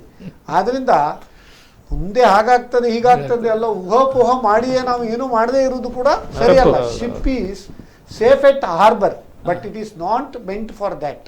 Ship should always sail. ವಿಮಾನ ಹಾರಬೇಕು, ಶಿಪ್ ಸೇಲ್ ಆಗಬೇಕು, ನಾವು ನಮ್ಮ ಗಾಡಿಯನ್ನು ಕೂಡ ಮುಂದೆ ನುಡ್ತಾ ಹೋಗ್ಬೇಕು. ಆದ್ರೆ ನಮ್ಮ ಕೋವಿಡ್ನಲ್ಲಿ ಹೇಳ್ತಾರೆ ನೋಡಿ, ಭಯ ಬೇಡ ಜಾಗ್ರತೆ ಇರಲಿ. ಇಲ್ಲಿ ಕೂಡ ಸಾಲ ಕೊಡುವಾಗ ಕೂಡ ಭಯ ಬೇಡ ಜಾಗ್ರತೆ ಇರಲಿ. ಸಾಲ ತಗೊಳ್ಳುವವರು ಕೂಡ ಬ್ಯಾಂಕಿನವರು ಕೊಡುವುದಿಲ್ಲ ಅಂತೇಳಿ ಭಯ ಬೇಡ, ತಗೊಳ್ಳುವಾಗ ಕೂಡ ಸ್ವಲ್ಪ ಜಾಗ್ರತೆ ಇರಲಿ ಅಂತ ನಾವು ಇದು ಮಾಡ್ಬೇಕಾಗ್ತದೆ. ಆದ್ರಿಂದ ನಾವು ಬ್ಯಾಂಕಿನ ಇನ್ನೊಂದು ವೀಕ್ಷಕರ ಕರೆ ಉಂಟು, ಅಟೆಂಡ್ ಆಗುವ. ಹಲೋ ಹಲೋ, ನಮಸ್ತೆ. ನಮಸ್ತೆ, ಯಾರು ಮಾತಾಡೋದು? ನಾನು ರಾಮಕೃಷ್ಣ ರಾವ್ ಅಂತ ಹೇಳಿ ಕಾವೂರಿಂದ ಮಾತಾಡೋದು. ರಾಮಕೃಷ್ಣ ರಾಯರಿಗೆ ನಮಸ್ಕಾರ, ನಿಮ್ಮ ಈ ಕಾರ್ಯಕ್ರಮಕ್ಕೆ ಸ್ವಾಗತ. ನಮಸ್ತೆ. ನನ್ನ ಪ್ರಶ್ನೆ, ಈಗ ಲಾಕ್ಡೌನ್ ಇಂದಾಗಿ ಎಲ್ಲ ಮಠ ಮಂದಿರಗಳೆಲ್ಲ ಕ್ಲೋಸ್ ಆಗಿ ಈ ಮುಜರಾಯಿ ಇಲಾಖೆಗೆ ಸಾಕಷ್ಟು ಆದಾಯ ಕಡಿಮೆ ಆಗಿದೆ. ಹೌದು. ಆದ್ರೂ ಕೆಲವು ದೇವಸ್ಥಾನಗಳೆಲ್ಲ ಸಾಕಷ್ಟು ಒಡವೆ ವಸ್ತುಗಳು, ಚಿನ್ನಾಭರಣ ಇದೆ. ಹೌದು. ಅದು ಜನತೆಯಿಂದಲೇ ದೇವರಿಗೆ ಕೊಡಲ್ಪಟ್ಟದ್ದು ಅಲ್ವಾ? ಹೌದು. ಹಾಗಾಗಿ ಅದನ್ನು ಜನರ ಕಲ್ಯಾಣಕ್ಕಾಗಿ ಬಳಸಿದ ತಪ್ಪೇನು ಅಂತ ಕೆಲವೊಂದು ಜನರ ಅಭಿಪ್ರಾಯ. ಅದನ್ನು ಇದು ದೇಶದ ಅಭಿವೃದ್ಧಿಯಾಗಿ ಬಳಸಿದ್ರೆ ಅದು ಸದ್ಬಳಕೆ ಆಗ್ತದಲ್ಲ ಅಂತ ಕೆಲವು ಜನರ ವಾದ ಇದೆ. ಈ ಬಗ್ಗೆ ತಮ್ಮ ತಜ್ಞರ ಅಭಿಪ್ರಾಯ ಬಹಳ ಒಂದು ಬಾಧಕದ ಬಗ್ಗೆ ಏನಂತಾರೆ? ಉತ್ತಮ ಪ್ರಶ್ನೆ ರಾಮಕೃಷ್ಣ ರಾಯರೇ. ಯಾವಾಗ್ಲೂ ಹೇಳ್ತಾರೆ ಮನೆಯ ಮೊದಲ ಪಾಠಶಾಲೆ. ಮನೆಯಲ್ಲಿ ಫಸ್ಟಿಗೆ ಮನೆಯಲ್ಲಿದ್ದದ ಹೆಣ್ತಿದ್ದು ಚಿನ್ನವ ನಿಮ್ಮ ಚಿನ್ನವನ್ನು ಫಸ್ಟಿಗೆ ಮಾಡಿ ಆಮೇಲೆ ನೀವು ದೇವಸ್ಥಾನದ ಚಿನ್ನಕ್ಕೆ ಹೋಗುದು ಒಳ್ಳೇದಲ್ಲ. ಮನೆಯಲ್ಲಿ ನಿಮ್ಮ ಹೆಂಡತಿ ಹತ್ರ ಹೇಳಿ, ಚಿನ್ನದ ಬಗ್ಗೆ ಹೇಳಿ, ಮತ್ತೆ ಇವತ್ತು ರಾತ್ರಿ ಮಧ್ಯಾಹ್ನ 2 ಊಟ ನಿಮ್ಗೆ ಹಾಕ್ಲಿಕ್ಕಿಲ್ಲ. ಸೊ ಆದ್ರಿಂದ ಇದೆಲ್ಲ ಏನಂದ್ರೆ ಎಕ್ಸ್ಟ್ರೀಮ್ ಸಿಚುವೇಶನ್ ಅಲ್ಲಿ ಈಗ ಏನ್ ಮಾಡ್ತಾರೆ, ಮಂಗದ ಮರಿ ಕತೆ ನೀವು ಕೇಳಿರ್ಬೋದು. ಪ್ರವಾಹ ಬರುವಾಗ ಮಂಗನ ಮರಿಯನ್ನು ಮೂಗಿನವರೆಗೆ ಪ್ರವಾಹ ಬರುವಾಗ ಮರಿಯನ್ನು ತಲೆ ಮೇಲೆ ಇಡ್ತದೆ. ಯಾವ ತಾಯಿಯು ಮಂಗ ಮರಿಯನ್ನು ಕೊಲ್ಲುವುದಿಲ್ಲ. ಮೂಗಿನಕ್ಕಿಂತ ಮೇಲೆ ನೀರು ಬರ್ಲಿಕ್ಕೆ ಹೋದಾಗ ಮರಿಯನ್ನು ಕೆಳಗಕ್ಕೆ ಅದರ ಮೇಲೆ ನಿಲ್ತದೆ. ಯಾಕಂದ್ರೆ ಜೀವ ಬದುಕಿ ಉಳಿದ್ರೆ ಇನ್ನೊಂದು ಮರಿ ಮಾಡಬಹುದು ಅಂತೇಳಿ. ಅದೇ ರೀತಿ ಈ ದೇವಸ್ಥಾನದ ಚಿನ್ನದ ಬಗ್ಗೆ ಮಾತಾಡೋದು, ಇನ್ನೊಂದು ಬಗ್ಗೆ ಮಾತಾಡುವ ಅಂತ ಪರಿಸ್ಥಿತಿ ನಮ್ಮ ದೇಶಕ್ಕೆ ಇಷ್ಟರವರೆಗೆ ಬರಲಿಲ್ಲ ಅಂತ ನನ್ನ ಭಾವನೆ. ಮುಂಚೆ ನಮ್ಮ ಹಿಂದಿನವರು ಮಹಾಯುದ್ಧದ ಕಾಲದಲ್ಲಿ, 2ನೇ ಮಹಾಯುದ್ಧ ಕಾಲದಲ್ಲಿ ಒಂದು ಊಟ ಮಾಡಿ ಒಪ್ಪತ್ತು ಊಟ ಅಂತೇಳಿ ಮಾಡಿ ಉಪವಾಸ ಇಟ್ಟು ನಮ್ಮನ್ನೆಲ್ಲ ಈ ರೀತಿ ಒಂದು ಪರಿಸ್ಥಿತಿಗೆ ತಂದಿದ್ದಾರೆ. ಆದರೆ ಈಗ ಅಂತಹ ಪರಿಸ್ಥಿತಿ ಯಾವುದಿಲ್ಲ. ಯಾರಿಗೂ ಹೊಟ್ಟೆ ಹಸಿವಿನಲ್ಲಿ ಆಗುವಂಥ ಪರಿಸ್ಥಿತಿ. ಆದ್ರಿಂದ ದೇವಸ್ಥಾನದ ಚಿಹ್ನೆ ಮಾಡೋ ಮುಂಚೆ ಫಸ್ಟಿಗೆ ಮನೆಯಲ್ಲಿ ಎಲ್ಲ ಕಾಂಫರ್ಟ್ ಲಕ್ಸುರಿ ಉಂಟಲ್ಲ, ಅದನ್ನು ಫಸ್ಟಿಗೆ ಇದು ಮಾಡೋದು ಒಳ್ಳೇದಂತ ನನ್ನ ಭಾವನೆ. ಹೇಳುವವರು ಫಸ್ಟಿಗೆ ಅದನ್ನು ಮಾಡಿಕೊಳ್ಳಿ, ಆಮೇಲೆ ದೇವಸ್ಥಾನದ ಚಿನ್ನವ ಒಡವೆಯ ಮತ್ತೆ ನೀವೇ ಹೇಳ್ತೀರಿ ಮುಜರಾಯಿ ಇಲಾಖೆಗೆ ಈಗ ಆದಾಯ ಇಲ್ಲ ಅಂತೇಳಿ. ಆದಾಯ ಇಲ್ಲದಾಗ ಅದನ್ನೆಲ್ಲ ಈಗ ನಾವು ಅದು ಮಾತಾಡುವಂತ ಒಂದು ಪರಿಸ್ಥಿತಿ ಬರಲಿಲ್ಲ ಅಂತ ನನ್ನ ಭಾವನೆ. ಅಂತ ಪರಿಸ್ಥಿತಿ ಬಂದ್ರೆ ಅದು ಆವಾಗ ಆಟೋಮೆಟಿಕಲಿ ಮಾಡಬೇಕಾಗ್ತದೆ, ಅದು ಬೇರೆ ವಿಷಯ. ಸೊ ಆದ್ರಿಂದ ನಿಮ್ಮ ಈ ಪ್ರಶ್ನೆಗೆ ನೀವೇ ಉತ್ತರ ಕೊಟ್ಟುಕೊಳ್ಳೋದೊಳ್ಳೇದು. ನಿಮ್ಮ ಹೆಂಡತಿ ಹತ್ರ ಫಸ್ಟಿಗೆ ಕೇಳೋದು ಒಳ್ಳೇದು. ನಿಮ್ಮ ಚಿನ್ನ ನಾವು ಮಾರಿದ್ರೆ ಹೇಗೆ ಅಂತೇಳಿ, ಆವಾಗ ನಿಮ್ಗೆ ಯಾವ ರೀತಿ ಒಂದು ಪ್ರತಿಕ್ರಿಯೆ ಬರ್ತದೆ ನೋಡಬೇಕು. ಆಮೇಲೆ ನಾವು ಊರಿನವ್ರದ್ದು ದೇವಸ್ಥಾನದ್ದು ಬೇರೆದು ಚಿನ್ನದ್ದು ಬೆಳ್ಳಿದ ವಿಷಯ ಮಾತಾಡೋದು ಉತ್ತಮ ಅಂತೇಳಿ. ನಿಮ್ಮ ಭಾವನೆ ಏನು ಶಾಂತರಾಮ್ ಶೆಟ್ಟಿ ಅವರು? ಅಲ್ಲ, ಖಂಡಿತ. ಬಹುಶಃ ಈ ದೇವಸ್ಥಾನದಲ್ಲಿ ರಿಸರ್ವ್ ನಮ್ಮ ಆನ್ಸಿಸ್ಟ್ರಲ್ ಪ್ರಾಪರ್ಟಿ ಹಾಗೆ ಅದು ಒಂದು ಬಂದಿರ್ತದೆ, ಅದೊಂದು ಸಾಂಪ್ರದಾಯಿಕವಾಗಿ ಬಂದಿರ್ತದೆ. ಬಹುಶಃ ಒಂದು ದೇವಸ್ಥಾನದ ಸ್ಟ್ರೆಂತ್ ಅದರಲ್ಲಿರುವಂತಹ ಒಂದು ರಿಸರ್ವ್. ಬಹುಶಃ ಆ ರೀತಿಯ ಒಂದು ವ್ಯವಸ್ಥೆ ಈ ದೇಶಕ್ಕೆ ಬರಲಿಲ್ಲ, ಬರುವುದೂ ಇಲ್ಲ ಖಂಡಿತ. ಆ ಚಿನ್ನ ಮಾರುವಂತ, ದೇವಸ್ಥಾನದ ಚಿನ್ನ ಮಾರುವಂತ ಪರಿಸ್ಥಿತಿ ಖಂಡಿತ ಇಲ್ಲ. ಹಾಗಾಗಿ ಬಹುಶಃ ಅವರು ಕ್ವಶನ್ ಕೇಳಿದ್ದು ತಪ್ಪಂತ ಹೇಳುದಿಲ್ಲ ನಾನು, ಆದ್ರೆ ಅವರಿಗೆ ಸರಿಯಾಗಿ ಸರಿ ಇದೆ. ಆದ್ರೆ ಅವರು ಬಹುಶಃ ತಿದ್ದುಕೊಳ್ಬೇಕು. ಅಂತಹ ಪರಿಸ್ಥಿತಿ ಬರುವುದಿಲ್ಲ, ಬರ್ಲಿಕ್ಕಿಲ್ಲ. ಬಟ್ ಭಾರತ ದೇಶದಲ್ಲಿ ಬಹುಶಃ ನಮ್ಮ ಎಲ್ಲ ಈ ದೇವಸ್ಥಾನಗಳಲ್ಲಿರುವ ಏನು ಚಿನ್ನ ಇದೆ ಅಥವಾ ಬೇರೆ ಬೇರೆ ರೀತಿಯ ಒಂದು ಆಸ್ತಿಗಳಿದೆ, ಅದೇ ನಮ್ಮ ಸ್ಟ್ರೆಂತ್ ಅಂತ ಹೇಳ್ಬೋದು. ಇದು ಏನ್ಷಿಯಂಟ್ ಇಂಡಿಯಾದಿಂದ ಬಂದದ್ದು, ಅದನ್ನ ಕಾಪಾಡಿಕೊಂಡು ಮುಂದೆ ಹೋಗುವುದು ನಮ್ಮೆಲ್ಲರ ಕರ್ತವ್ಯ. ಅಂತ ಪರಿಸ್ಥಿತಿ ಬಂದಾಗ ನೀವೊಂದಿಗೆ ಮಂಗನ ಸ್ಟೋರಿ ಹೇಳಿದ್ರಿ, ಖಂಡಿತ ಅದು ಎಲ್ಲರೂ ಅದಕ್ಕೆ ಪ್ರಿಪೇರ್ ಆಗಿರ್ಬೇಕು. ಬಹುಶಃ ವರ್ಲ್ಡ್ ವಾರ್ 1 ವರ್ಷ ನಡೆದ್ರೆ ಬಹುಶಃ ಸ್ಯಾಲರಿಯೇ ಕೊಡುದಿಲ್ಲ ಅಂತೆ ಗವರ್ಮೆಂಟ್ ಎಂಪ್ಲಾಯ್. ಅಂತ ಪರಿಸ್ಥಿತಿಗಳು ಬಂದಾಗ ಮಾಡೋದು. ಬಹುಶಃ ಈಗ ಈ ದೇಶದಲ್ಲಿ ಬಹುಶಃ ಅಂತ ಸಾಧ್ಯ ಇಲ್ಲ. ಊಹಾಪೋಹಗಳನ್ನು ಎಣಿಸಿಕೊಂಡು ಇದು ಭಯ ಪಟ್ಕೊಳ್ಲಿಕ್ಕೆ ಅಷ್ಟೇ ಬಿಟ್ರೆ ನಾವು ನಮಗೆ ಇನ್ವೈಟ್ ಮಾಡ್ಕೊಳ್ಳೋದು, ಇನ್ವೈಟ್ ಮಾಡ್ಕೊಳ್ತೇವೆ, ಹಾಗಾಗ್ತದೆ ಹೀಗಾಗ್ತದೆ ಚಿನ್ನ ಮಾರ್ಬೇಕಾಗ್ತದಂತೆ ಅಂತ ಹೇಳಿ ಅಂತಂದ್ರೆ ಸತ್ಯ ಅಂತ ಪರಿಸ್ಥಿತಿ ಇಲ್ಲ. ಅವರು ಅದನ್ನ ಬಹುಶಃ ನಿಮ್ಮ ಆನ್ಸರ್ ಅವರಿಗೆ ಕನ್ವಿನ್ಸ್ ಆಗಿದೆ. ಡೆಫಿನೆಟ್ಲಿ. ಈಗ ಇನ್ನೊಂದು ಕಾಲರ್ ಇದ್ದಾರಂತೆ, ನಾವು ಅಟೆಂಡ್ ಆಗುವ. ಹಲೋ. ಹಾ ಸರ್, ನಮಸ್ಕಾರ. ನಮಸ್ಕಾರ, ಯಾರು ಮಾತಾಡೋದು? ತಾರನಾಥ್ ಹೊಳ್ಳ ಅಂತ. ತಾರನಾಥ್ ಹೊಳ್ಳ, ನಮಸ್ಕಾರ. ಎಲ್ಲಿಂದ ಮಾತಾಡೋದು ಸ್ವಾಮಿ? ನಾನು ಮಂಗಳೂರಿನಿಂದ ಮಾತಾಡೋದು, ಆದ್ರೆ ನಿಮ್ಮ ಊರಿನವನೇ ಸರ್ ನಾನು. ಓಹ್, ಎಲ್ಲಿ ಅವರು? ನೀವು ಈ ಒಂದು ಉತ್ತಮ ಕಾರ್ಯಕ್ರಮ, ಇದು ಬಹಳ ಒಂದು ಅತ್ಯುತ್ತಮ ಬಿಸಿನೆಸ್ ಟಾನಿಕ್ ಕಾರ್ಯಕ್ರಮದಲ್ಲಿ ಸಾರಥ್ಯ ವಹಿಸಿ ಇಷ್ಟು ಚಂದ ನಿರಂತರವಾಗಿ ಮಾಡ್ತಾ ಇದ್ರಲ್ಲ, ಅದು ಬಹಳ ಸಂತೋಷ ಆಗಿದೆ ನನಗೆ. ನಿಮ್ಮ ಒಂದು ಪ್ರಶಂಸೆಗೆ ಬಹಳ ಒಂದು ಅಭಿನಂದನೆ ಅಂತ ಹೇಳ್ತೇವೆ. ಮತ್ತೆ ಏನ್ ಗೊತ್ತುಂಟ ಸರ್, ನನಗೊಂದು ಸಣ್ಣ ಸಮಸ್ಯೆ ಏನಂದ್ರೆ ಸಾಲ್ವ್ ಆಗಿದೆ ಅದು. ನನ್ನ ಮಗಳು ಒಂದು MS ಮಾಡ್ತಾ ಇದ್ದಾಳೆ ಕೆನಡಾದಲ್ಲಿ. ಎಜುಕೇಶನ್ ಕಂಪ್ಲೀಟ್ ಆಯ್ತು, ಈಗ ಅವಳು ಜಾಬ್ ಟ್ರೈ ಮಾಡ್ತಾ ಇದ್ದಾಳೆ. ಸಿಂಡಿಕೇಟ್ ಬ್ಯಾಂಕ್ ಸಾಲಿಗ್ರಾಮದಲ್ಲಿ ನಾನು ಲೋನ್ ಮಾಡಿದ್ದು, ಅದು EMI ಜೂನ್ ಇಂದ ಕಟ್ಟಬೇಕಂತ ಹೇಳ್ತಾ ಇದ್ದಾರೆ. ಅದೇ ಏನ್ ಮಾಡ್ಲಿ ಅದು, ಈಗ ಏನಾದ್ರೂ ಇದಕ್ಕೆ ಈಗ ಜೂನ್ ವರೆಗೆ ಇದ್ದದ್ದನ್ನು ಈಗ ಆಗಸ್ಟ್ ವರೆಗೆ ಮೊರಿಟೋರಿಯಂ ಉಂಟು. ಆಗಸ್ಟ್ 20 ನೀವು ಅದಕ್ಕೆ ಏನು ಟೆನ್ಷನ್ ಮಾಡೋದು ಬೇಡ. ಜೂನ್ ಇದ್ದದ್ದು ನಿಮ್ಗೆ ಆಗಸ್ಟ್ ವರೆಗೆ ಟೈಮ್ ಸಿಕ್ಕಿದೆ. ಈಗ ಆಗಸ್ಟ್ 20 ನಂತರ ಯಾವುದು ಡ್ಯೂ ಇದ್ರೆ ಆವಾಗ ಕಟ್ಟಬೇಕಾಗ್ತದೆ. ಅಥವಾ ಈಗ ವಸಂತ್ ಶೆಟ್ರೆ, ಈಗ ಅವ್ರಿಗೆ ಜಾಬ್ ಸಿಗ್ಲಿಲ್ಲ ಅಂತ ಪರಿಸ್ಥಿತಿಯಲ್ಲಿ 1 year postponement ಆಗ್ತದೆ. 1 year postponement ಗೆ ನೀವು ಲೆಟರ್ ಕೊಟ್ರೆ ನಿಮ್ಗೆ ಈಗ ಕೊಡಬೇಡಿ, ಆಗಸ್ಟ್ ಅಲ್ಲಿ ಕೊಡಿ. ಎಜುಕೇಶನ್ ಲೋನ್ ಅಲ್ಲಿ ರಿಪೇಮೆಂಟ್ ಆಗಿದೆ ಅಂದ್ರೆ ಇದು ಬಹಳ ವಿಶಿಷ್ಟ ಪ್ರತಿಭೆ ಹಾಗೂ ವ್ಯಕ್ತಿತ್ವ ಇರತಕ್ಕಂತ ಸಂಪನ್ಮೂಲ ವ್ಯಕ್ತಿಗಳನ್ನ ಕೂಡಿಸಿಕೊಂಡು ಬಹಳ ಒಂದು ಇಂತಹ ಒಂದು ಉಪಯುಕ್ತವಾದಂತಹ ಅರ್ಥಪೂರ್ಣವಾದಂತಹ ಕಾರ್ಯಕ್ರಮವನ್ನು ನಿರಂತರವಾಗಿ ನಮ್ಮ ಟಿವಿಯಲ್ಲಿ ನಾವು ನೋಡ್ತಾ ಇದ್ದೇವೆ. ಬಹಳ ಸಂತೋಷ ವಿಷಯ. ನಮ್ಮ ಕುಡ್ಲದಲ್ಲಿ ಒಳ್ಳೆ ನಿಮ್ಮ ಪ್ರಶ್ನೆಗೆ ನಾನು ಕರೆಕ್ಟ್ ಆಗಿ ಕ್ಲಾರಿಫೈ ಮಾಡ್ತೇನೆ ನೋಡಿ. ಈಗ ಎಜುಕೇಶನ್ ಲೋನ್ ಅಲ್ಲಿ ಹೇಗೆ ಅಂತ ಹೇಳಿದ್ರೆ, ನೀವು ಎಜುಕೇಶನ್ ಕಂಪ್ಲೀಟ್ ಆಗಿ 6 months after completion of the course, 1 year after completion of the course, or 6 months after getting the job, ನೀವು ರಿಪೇಮೆಂಟ್ ಸ್ಟಾರ್ಟ್ ಮಾಡಬೇಕು. ನೀವು ಹೇಳ್ತೀರಿ ಈಗ ಜೂನ್ 20th ರಿಪೇಮೆಂಟ್ ಸ್ಟಾರ್ಟ್ ಆಗುತ್ತೆ ಅಂತೇಳಿ. ಈಗ ಹೇಗೂ ಈ ಕೋವಿಡ್ ಇಂದ ಅದು ಆಗಸ್ಟ್ 31st ವರೆಗೆ ಪೋಸ್ಟ್ಪೋನ್ ಆಗಿದೆ. ಮತ್ತೆ ಬ್ಯಾಂಕಿನವರಿಗೆ ಪವರ್ಸ್ ಉಂಟು, ಯಾಕಂದ್ರೆ 1 year ಪೋಸ್ಟ್ಪೋನ್ ಮಾಡಬಹುದು. ಈ ಸ್ಪೆಸಿಫೈಡ್ ಟರ್ಮ್ಸ್ ಅಂಡ್ ಕಂಡೀಷನ್ಸ್ ಇದೆಯಲ್ಲ, ಜಾಬ್ ಸಿಗದಿದ್ರೆ ಮಾಡ್ಲಿಕ್ಕೆ ಉಂಟು. ಆ 1 ವರ್ಷ ನೀವು ತಗೊಳ್ಬಹುದು. ಅಂದ್ರೆ 2 years 24 months ನಿಮ್ಗೆ ಬೆನಿಫಿಟ್ ಸಿಗ್ತದೆ. 24 months. ಬಹಳ ಒಂದು ಉತ್ತಮ ಎಜುಕೇಶನ್ ಲೋನ್ ಅನ್ನೋದು ಜನರು ಟೆನ್ಷನ್ ತಗೊಳ್ಬೇಕಂತಿಲ್ಲ. ಬಟ್ ಎಜುಕೇಶನ್ ಲೋನ್ ತಗೊಳ್ಳುವಾಗ ಟೆನ್ಷನ್ ಮಾಡ್ಬೇಕು, ತಗೊಳ್ಬೇಕಾ ಬೇಡ ಅಂತ. ತಕೊಂಡ ಮೇಲೆ ಟೆನ್ಷನ್ ಮಾಡಿ ಏನು ಪ್ರಯೋಜನ ಇಲ್ಲ. ಒಳ್ಳೆ ರೀತಿಯಲ್ಲಿ ಕಲಿತು ಅದನ್ನು ಹೇಗೆ ವಾಪಸ್ ಕಟ್ಟುದಂತ ಆಲೋಚನೆ ಮಾಡಬೇಕು, ಮಕ್ಕಳಾಗ್ಲಿ ತಂದೆ ತಾಯಿಯವರಾಗ್ಲಿ ಅಂತೇಳಿ. ಸೊ ಬಹಳ ಒಂದು ಉಪಯುಕ್ತ ಮಾಹಿತಿಯನ್ನು ಕೊಟ್ಟಿದ್ದೀರಿ ವಸಂತ್ ಶೆಟ್ಟಿ ಅವರೇ. ಈಗ ರಾಮರಾಯರು ಕೇಳಿದ್ರು ಈ ಇಲೆಕ್ಟ್ರಿಸಿಟಿ ಬಗ್ಗೆ. ಈಗ 1 nation 1 tax, GST, 1 nation 1 grid, ಈಗ 1 nation 1 ರೇಷನ್, 1 nation 1 wages ಅದು ಕೂಡ ಉಂಟು. 1 nation 1 wages ಇದೆಲ್ಲ ಬಹಳ ಒಂದು ಉತ್ತಮ ಒಂದಿದು. ಬಟ್ 1 nation 1 wages ಇನ್ನು ಇಂಪ್ಲಿಮೆಂಟ್ ಆಗಲಿಲ್ಲ, ಅದರ ಬಗ್ಗೆ ನಾವು ಮಾತಾಡುವ. ಈಗ ಇಲೆಕ್ಟ್ರಿಸಿಟಿ ಇದರಲ್ಲಿ ಅವರು ಹೇಳುದು ಆಗಾಗ ಇಲ್ಲಿ ಕರೆಂಟ್ ಕ್ವಾಲಿಟಿ ಇಲ್ಲ, ಅಲ್ಲಿ ಪ್ರೈವೇಟ್ ಎಲ್ಲ ಕೊಟ್ಟರೆ ಒಳ್ಳೆಯದಿರೋ ಇಲ್ಲ, ಅದಾನಿಯವರಿಗೆಲ್ಲ ಕೊಟ್ಟರೆ ಹಾಗೆ. ಈಗ ನೋಡಿ, ಪ್ರಪ್ರಥಮವಾಗಿ ಎಲ್ಲ ಸ್ಟೇಟನ್ನು ಕಂಟ್ರೋಲ್ ಮಾಡ್ಲಿಕ್ಕೆ ಆಗುದಿಲ್ಲ. ಈಗ ಏನು ಮಾಡಿದ್ದಾರೆ ಅಂದ್ರೆ, ಎಲ್ಲೆಲ್ಲ ನೀವು ಯೂನಿಯನ್ ಟೆರಿಟರೀಸ್ ಇದೆಯೋ ಅಲ್ಲಿ ಇದನ್ನ ಈಗ ನಾವು ಇಂಪ್ಲಿಮೆಂಟ್ ಮಾಡ್ತಾ ಇದ್ದಾರೆ ಅಲ್ವಾ. ಯೂನಿಯನ್ ಟೆರಿಟರಿ ಇಂಪ್ಲಿಮೆಂಟ್ ಮಾಡಿ ಕ್ರಮೇಣ ಅದನ್ನು ಮತ್ತೆ ಬೇರೆ ಕಡೆ ಇದು ಮಾಡಬಹುದು. ಈಗ ಈ ಕ್ವಾಲಿಟಿ ಆಫ್ ಪವರ್ ಒಂದು, ಇನ್ನೊಂದು continuous supply of power. Rate ಜಾಸ್ತಿ ಇರಬಹುದೇನೋ. ಈಗ 3 lakh crores ಡಿಸ್ಕಾಮ್ ಕೊಡುವುದು ಅದೇ ಉದ್ದೇಶದಿಂದ. ಈಗ 90,000 crores 90,000 crores ಅದರಲ್ಲಿ ಏನ್ ಮಾಡ್ಬೇಕಂತ ಹೇಳಿದ್ರೆ, ಅವರು ಪೈಪ್ ಲೈನ್ಸ್ ಇರಬಹುದು, ಅಥವಾ ಈ ಅಗ್ರಿಕಲ್ಚರ್ ಅವರಿಗೆ ಸಪರೇಟ್ ಫೀಡಿಂಗ್ ಸೆಂಟರ್ ಮಾಡಲಿಕ್ಕೆ, ಮತ್ತೆ ಈಗ ಪವರ್ ಲಾಸ್ ಆಗ್ತಾ ಉಂಟು ಬೇರೆ ಬೇರೆ ಒಂದು ರೀಸನ್ ಇಂದ, ಅದನ್ನ ಕಂಟ್ರೋಲ್ ಮಾಡ್ಲಿಕ್ಕೋಸ್ಕರವೇ ಅದು ಮೈನ್, ಅದು ಅದನ್ನ ಕೊಡ್ತಾ ಇರುವ ಅಮೌಂಟ್ ಅನ್ನ. ಈಗ ಮನಿ ಸೇವ್ಡ್ ಇಸ್ ಮನಿ ಅರ್ನ್ಡ್ ಅಂತ ಹೇಳ್ತಾರೆ. ಅದೇ ರೀತಿ power saved is power earned. So ಅದ ರೀತಿ ಆ ಡಿಸ್ಟ್ರಿಬ್ಯೂಷನ್ ಅಲ್ಲಿ ಆಗುವ ಲಾಸ್ ಕಮ್ಮಿ ಮಾಡಿದ್ರೆ ಕೂಡ ದಟ್ ಈಸ್ ಆಲ್ಸೋ ಅರ್ನಿಂಗ್. ಆವಾಗ ಅವರು ಪವರ್ ಟ್ಯಾರಿಫ್ ಕೂಡ ಮೇಲೆ ಡೌನ್ ಮಾಡಬಹುದು. ಈಗ ಪವರ್ ಬಗ್ಗೆ ನಮ್ಮ ಕರ್ನಾಟಕ ಸರ್ಕಾರದವರು ಮೊನ್ನೆ ಒಂದು ಬೆನಿಫಿಟ್ ಕೊಟ್ಟಿದ್ದಾರೆ. MSME ಅವರಿಗೆ 2 months ಇದೆ ಎಲೆಕ್ಟ್ರಿಸಿಟಿ ಫಿಕ್ಸ್ಡ್ ಚಾರ್ಜ್ ಮಾತ್ರ, ಅದನ್ನ ಕಟ್ಟಲಿಕ್ಕೆ ಇಲ್ಲ. ಅದು ಎಲ್ಲ MSME ಗೆ ಬರುತ್ತೆ. ಅದೊಂದು ದೊಡ್ಡ ಬೆನಿಫಿಟ್. ಯಾಕಂದ್ರೆ ಫಿಕ್ಸ್ಡ್ ಚಾರ್ಜ್ ಅಂದ್ರೆ ಸಾಧಾರಣ ಸಬ್ಸ್ಟಾನ್ಷಿಯಲ್ ಅಮೌಂಟ್ ಅವರಿಗೆ ಸೇವ್ ಆಗ್ತದೆ. ಹಾಗಾಗಿ it is very good move. ಈಗ ಕೊನೆಯದಾಗಿ ಸಂಕ್ಷಿಪ್ತವಾಗಿ ಈ ಆತ್ಮನಿರ್ಭರ್ ಭಾರತ್ ಮತ್ತೆ ರಿಸರ್ವ್ ಬ್ಯಾಂಕ್ ಇಂಡಿಯಾ ಪ್ರೊನೌನ್ಸ್ಮೆಂಟ್ಸ್, 3 ಪ್ರೊನೌನ್ಸ್ಮೆಂಟ್ ಇದರ ಬಗ್ಗೆ ನಿಮ್ಮ ಸಂಕ್ಷಿಪ್ತವಾಗಿ ನೀವು ಜನರಿಗೆ ಏನು ಹೇಳೋದು, ಅದನ್ನು ಯಾವ ರೀತಿಯಲ್ಲಿ ಉಪಯೋಗ, ಅದರ ಬಗ್ಗೆ ಒಂದು ಹೇಳ್ಬೋದಾ? ಎಸ್, ಆತ್ಮನಿರ್ಭರ್ ಭಾರತ್ ಅಂತ ಹೇಳುವ ಪ್ಯಾಕೇಜ್ ನಿಮ್ಗೆ ಗೊತ್ತಿದ್ದ ಹಾಗೆ ಅದು ಫೈನಾನ್ಷಿಯಲ್ ಪ್ಯಾಕೇಜ್ ಆಗಿರ್ಬೋದು, ಆದರೆ ಟೋಟಲಿ ನಮ್ಮ ಇಡೀ ದೇಶದ ಜನತೆಗಳಿಗೆ ಒಂದು ಕಾನ್ಫಿಡೆನ್ಸ್ ಕೊಡುವಂಥ ಒಂದು ಪ್ಯಾಕೇಜನ್ನು ನಮ್ಮ ಮೋದಿಯವರು ಕೊಟ್ಟಿದ್ದಾರೆ.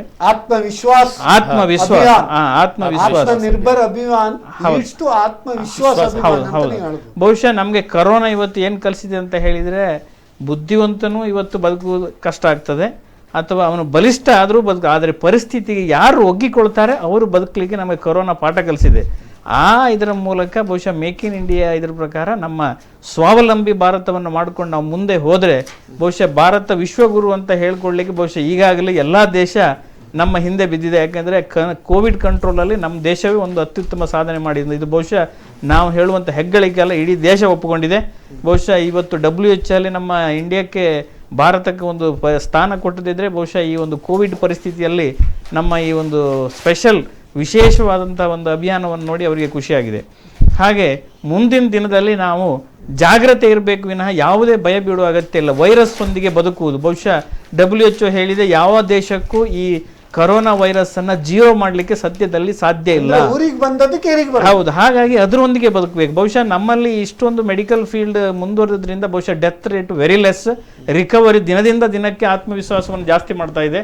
ರಿಕವರಿ ಪರ್ಸೆಂಟೇಜ್ ಬಹುಶಃ ಕೇವಲ ಆದಷ್ಟು ಬೇಗ ಒಂದು 5,000ಕ್ಕಿಂತ ಕಮ್ಮಿ ಡೆತ್ ಅನ್ನ ನಮ್ಮ ಇಂಡಿಯಾದಲ್ಲಿ ಅಂತ ಹೇಳಿದ್ರೆ ನಿಜವಾದ ಒಂದು ಗುಡ್ ಅಚೀವ್ಮೆಂಟ್. ಅದೇ ಹೈಯೆಸ್ಟ್ ಟೆಸ್ಟಿಂಗ್ ಮಾಡಿದಂಥ ಒಂದು ಕಂಟ್ರಿ ಸಹ ಇಂಡಿಯಾ. ಹಾಗಾಗಿ ನಾವು ಯಾವುದೇ ಭಯಭೀತಿ ಮಾಡಬೇಕಂತಿಲ್ಲ.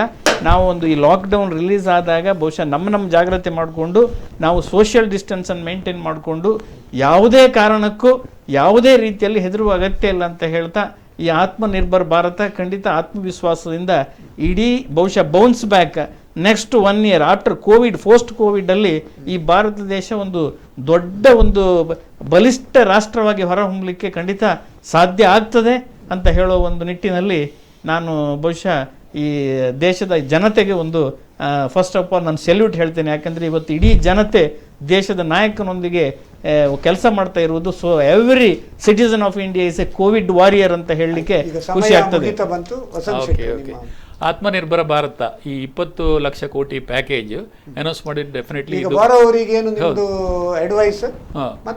ಬ್ಯಾಂಕರ್ಸ್. ಓಕೆ, ಸಂಕ್ಷಿಪ್ತವಾಗಿ ಬಾರೋವರ್ಸ್ ಏನಂತ ಹೇಳಿದ್ರೆ, ಇದರಲ್ಲಿ ಎಲಿಜಿಬಲ್ ಇದ್ದವರು ಲೋನ್ ತಗೊಂಡ್ರೆ ಕರೆಕ್ಟ್ ಆಗಿ ಅಗತ್ಯ ಇದ್ದರೆ ಮಾತ್ರ ತಗೊಳ್ಳಿ, ಮಾತ್ರ ಅದನ್ನ ಡೈವರ್ಟ್ ಮಾಡ್ಲಿಕ್ಕೆ ಹೋಗಬೇಡಿ. ಯಾವ್ದು ನೀವು ವರ್ಕಿಂಗ್ ಕ್ಯಾಪಿಟಲ್ ಅಲ್ಲಿ ನೋಡಿ, ವರ್ಕಿಂಗ್ ಕ್ಯಾಪಿಟಲ್ ನ ಟರ್ಮ್ ಲೋನ್ ಡೈವರ್ಟ್ ಮಾಡಿದ್ರೆ ಅಲ್ಲಿ ಯೂನಿಟ್ ಹಾಳಾಗ್ತದೆ. ಹಾಗೆ ಅಲ್ಲಿಗೆ ಹೋಗಿದ್ದು ಯಾವ ಪರ್ಪೋಸ್ ತಗೊಳ್ತಿರೋ ಪರ್ಪೋಸ್ ಓರಿಯೆಂಟೆಡ್ ಲೋನ್ ಇರಲಿ, ಅದನ್ನ ಅದೇ ಒಳ್ಳೆ ರೀತಿಯಲ್ಲಿ ಯುಟಿಲೈಸ್ ಮಾಡಿ ಪ್ರಾಂಪ್ಟ್ ಆಗಿ ರಿಪೇಮೆಂಟ್ ಮಾಡಿ. ಇಲ್ಲದಿದ್ರೆ ಬ್ಯಾಂಕ್ಗಳ ಸರ್ವೈವಲ್ ಕೂಡ ಹೌದು, ಬ್ಯಾಂಕ್ಗಳ ಸರ್ವೈವಲ್ ಕೂಡ ಕಷ್ಟ ಇದೆ. ನೀವು ಇಷ್ಟು ದೊಡ್ಡ ಅಮೌಂಟ್ ತಗೊಂಡಿ, ಓಕೆ ಇಲ್ಲಿ ಗವರ್ಮೆಂಟ್ ಗ್ಯಾರಂಟಿ ಇರಬಹುದು, ಆದ್ರೂ ಕೂಡ NPA ಪರ್ಸೆಂಟೇಜ್ ಎಲ್ಲ ಜಾಸ್ತಿ ಆದ್ರೆ ತುಂಬಾ ಕಷ್ಟ. ಅಲ್ಲ, ಬ್ಯಾಂಕರ್ಸಿಗೆ ಅಂತ ಹೇಳಿದ್ರು ಕೂಡ ಜನಗಳು ಬಂದ್ರೆ ತುಂಬಾ ಅವ್ರು ಹೆದರ್ಕೊಂಡು ಏನೋ ಅಷ್ಟರಲ್ಲಿ ಬ್ಯಾಂಕಲ್ಲಿ ಅಲ್ಲಿ ಕೊಡುದಲ್ಲ, ಸಿಬಿಲ್ ಅದು ಇದು ಅಂತದ್ದು ಏನು ಉಪದ್ರ ಕೊಡಬಾರ್ದು. ಸಿಂಪಲ್ ಆಗಿ ಅವರಿಗೆ ಎಲಿಜಿಬಿಲಿಟಿ ಇದ್ರೆ ಒಳ್ಳೆ ರೀತಿಯಲ್ಲಿ ಅವರಿಗೆ ಲೋನ್ ಕೊಡೋದು ಉತ್ತಮ. ಸುಮ್ಮನೆ ತೊಂದರೆ ಕೊಡಬಾರ್ದು. ಆಗ್ತದ ಇಲ್ವಾ ದಿಲ್ ಖೋಲ್ಕೆ ಪ್ಯಾಕೇಜ್ ಕೂಡ ದಿಲ್ ಖೋಲ್ಕೆ, RBI ಪ್ರೊನೌನ್ಸ್ಮೆಂಟ್ ಕೂಡ ದಿಲ್ ಖೋಲ್ಕೆ, ಬ್ಯಾಂಕಿನವರು ಕೂಡ ಅದನ್ನ ಒಳ್ಳೆ ರೀತಿಯಲ್ಲಿ ದಿಲ್ ಖೋಲ್ಕೆ ಜನರಿಗೆ ಕೊಟ್ರೆ ಜನರು ಕೂಡ ದಿಲ್ ಖೋಲ್ಕೆ ರಿಸೀವ್ ಮಾಡೋದು ಕ್ಲಪ್ತ ಸಮಯದಲ್ಲಿ ಮಾಡಿದ್ರೆ ಪುನಃ ಅದನ್ನು ನಮ್ಮ ಇಕಾನಮಿ ಯಾವ್ದೇನ್ ಹೇಳ್ತಾರೆ, ನಮ್ದು $5 trillion economy by 2024 ಅಂತ ಹೇಳಿ ನಮ್ದು ಪ್ಲಾನ್ ಇತ್ತು. ಅದು ಈಗ ಹಿಂದೆ ಹೋದ್ರು ಮುಂದೆ ಹೋಗಬಹುದು ಅಂತ ಹೇಳಿ ನಮ್ಮ ಆಶೆ. ಓಕೆ, ಈಗ ವೀಕ್ಷಕರೇ, ನಿಮ್ಮಲ್ಲಿದೆಯಾ ಫೈನಾನ್ಸ್, ಟ್ಯಾಕ್ಸೇಷನ್, ಬ್ಯಾಂಕಿಂಗ್ ಕನ್ಫ್ಯೂಷನ್? ನಮ್ಮಲ್ಲಿದೆ Karnataka bank business tonic solution ಅಂತ ಹೇಳ್ತಾ ಇಂದಿನ ಈ ಕಾರ್ಯಕ್ರಮ ಉತ್ತಮವಾಗಿ ನಡೆಸಿಕೊಟ್ಟ CA ಶಾಂತರಾಮ್ ಶೆಟ್ಟಿ ಇವರಿಗೂ ಹಾಗೂ ವಸಂತ್ ಶೆಟ್ಟಿ ಇವರಿಗೂ ನಮ್ಮ ಕುಡ್ಲ ವಾಹಿನಿಯ ಪರವಾಗಿ ಹಾಗೂ ಸಮಸ್ತ ವೀಕ್ಷಕರ ಪರವಾಗಿ ಹಾಗೆ ನನ್ನ ವೈಯಕ್ತಿಕ ಪರವಾಗಿ ಅಭಿನಂದನೆಗಳನ್ನು ಹೇಳಿ, ವೀಕ್ಷಕರೇ 3 ವಿಷಯವನ್ನು ನೆನಪಿಟ್ಟುಕೊಳ್ಳಿ. ಒಂದು, ಸರಕಾರದ ನಿಯಮ ಹಾಗೂ ಸರಕಾರದ ಆಯಾಮ ಹಾಗೂ ನಿಯಮಿತ ವ್ಯಾಯಾಮ. ಇದು ನೀವು 3 ವಸ್ತುವನ್ನು ನೀವು ಕ್ರಮ ಪ್ರಕಾರ ನಿಮ್ಮ ನಿಜ ಜೀವನದಲ್ಲಿ ಡೇ ಟು ಡೇ ಅಳವಡಿಸಿಕೊಂಡರೆ ಕೊರೋನಾ ಎಂಬ ಮಹಾಮಾರಿಯನ್ನು ನಾವು ಓಡಿಸಲಿಕ್ಕೆ ಸಾಧ್ಯವಾಗ್ತದೆ ಅಂತ ಹೇಳ್ತಾ ಈ ಕಾರ್ಯಕ್ರಮವನ್ನು ಇಂದಿಗೆ ಮುಕ್ತಾಯಗೊಳಿಸ್ತಾ ಇದ್ದೇನೆ.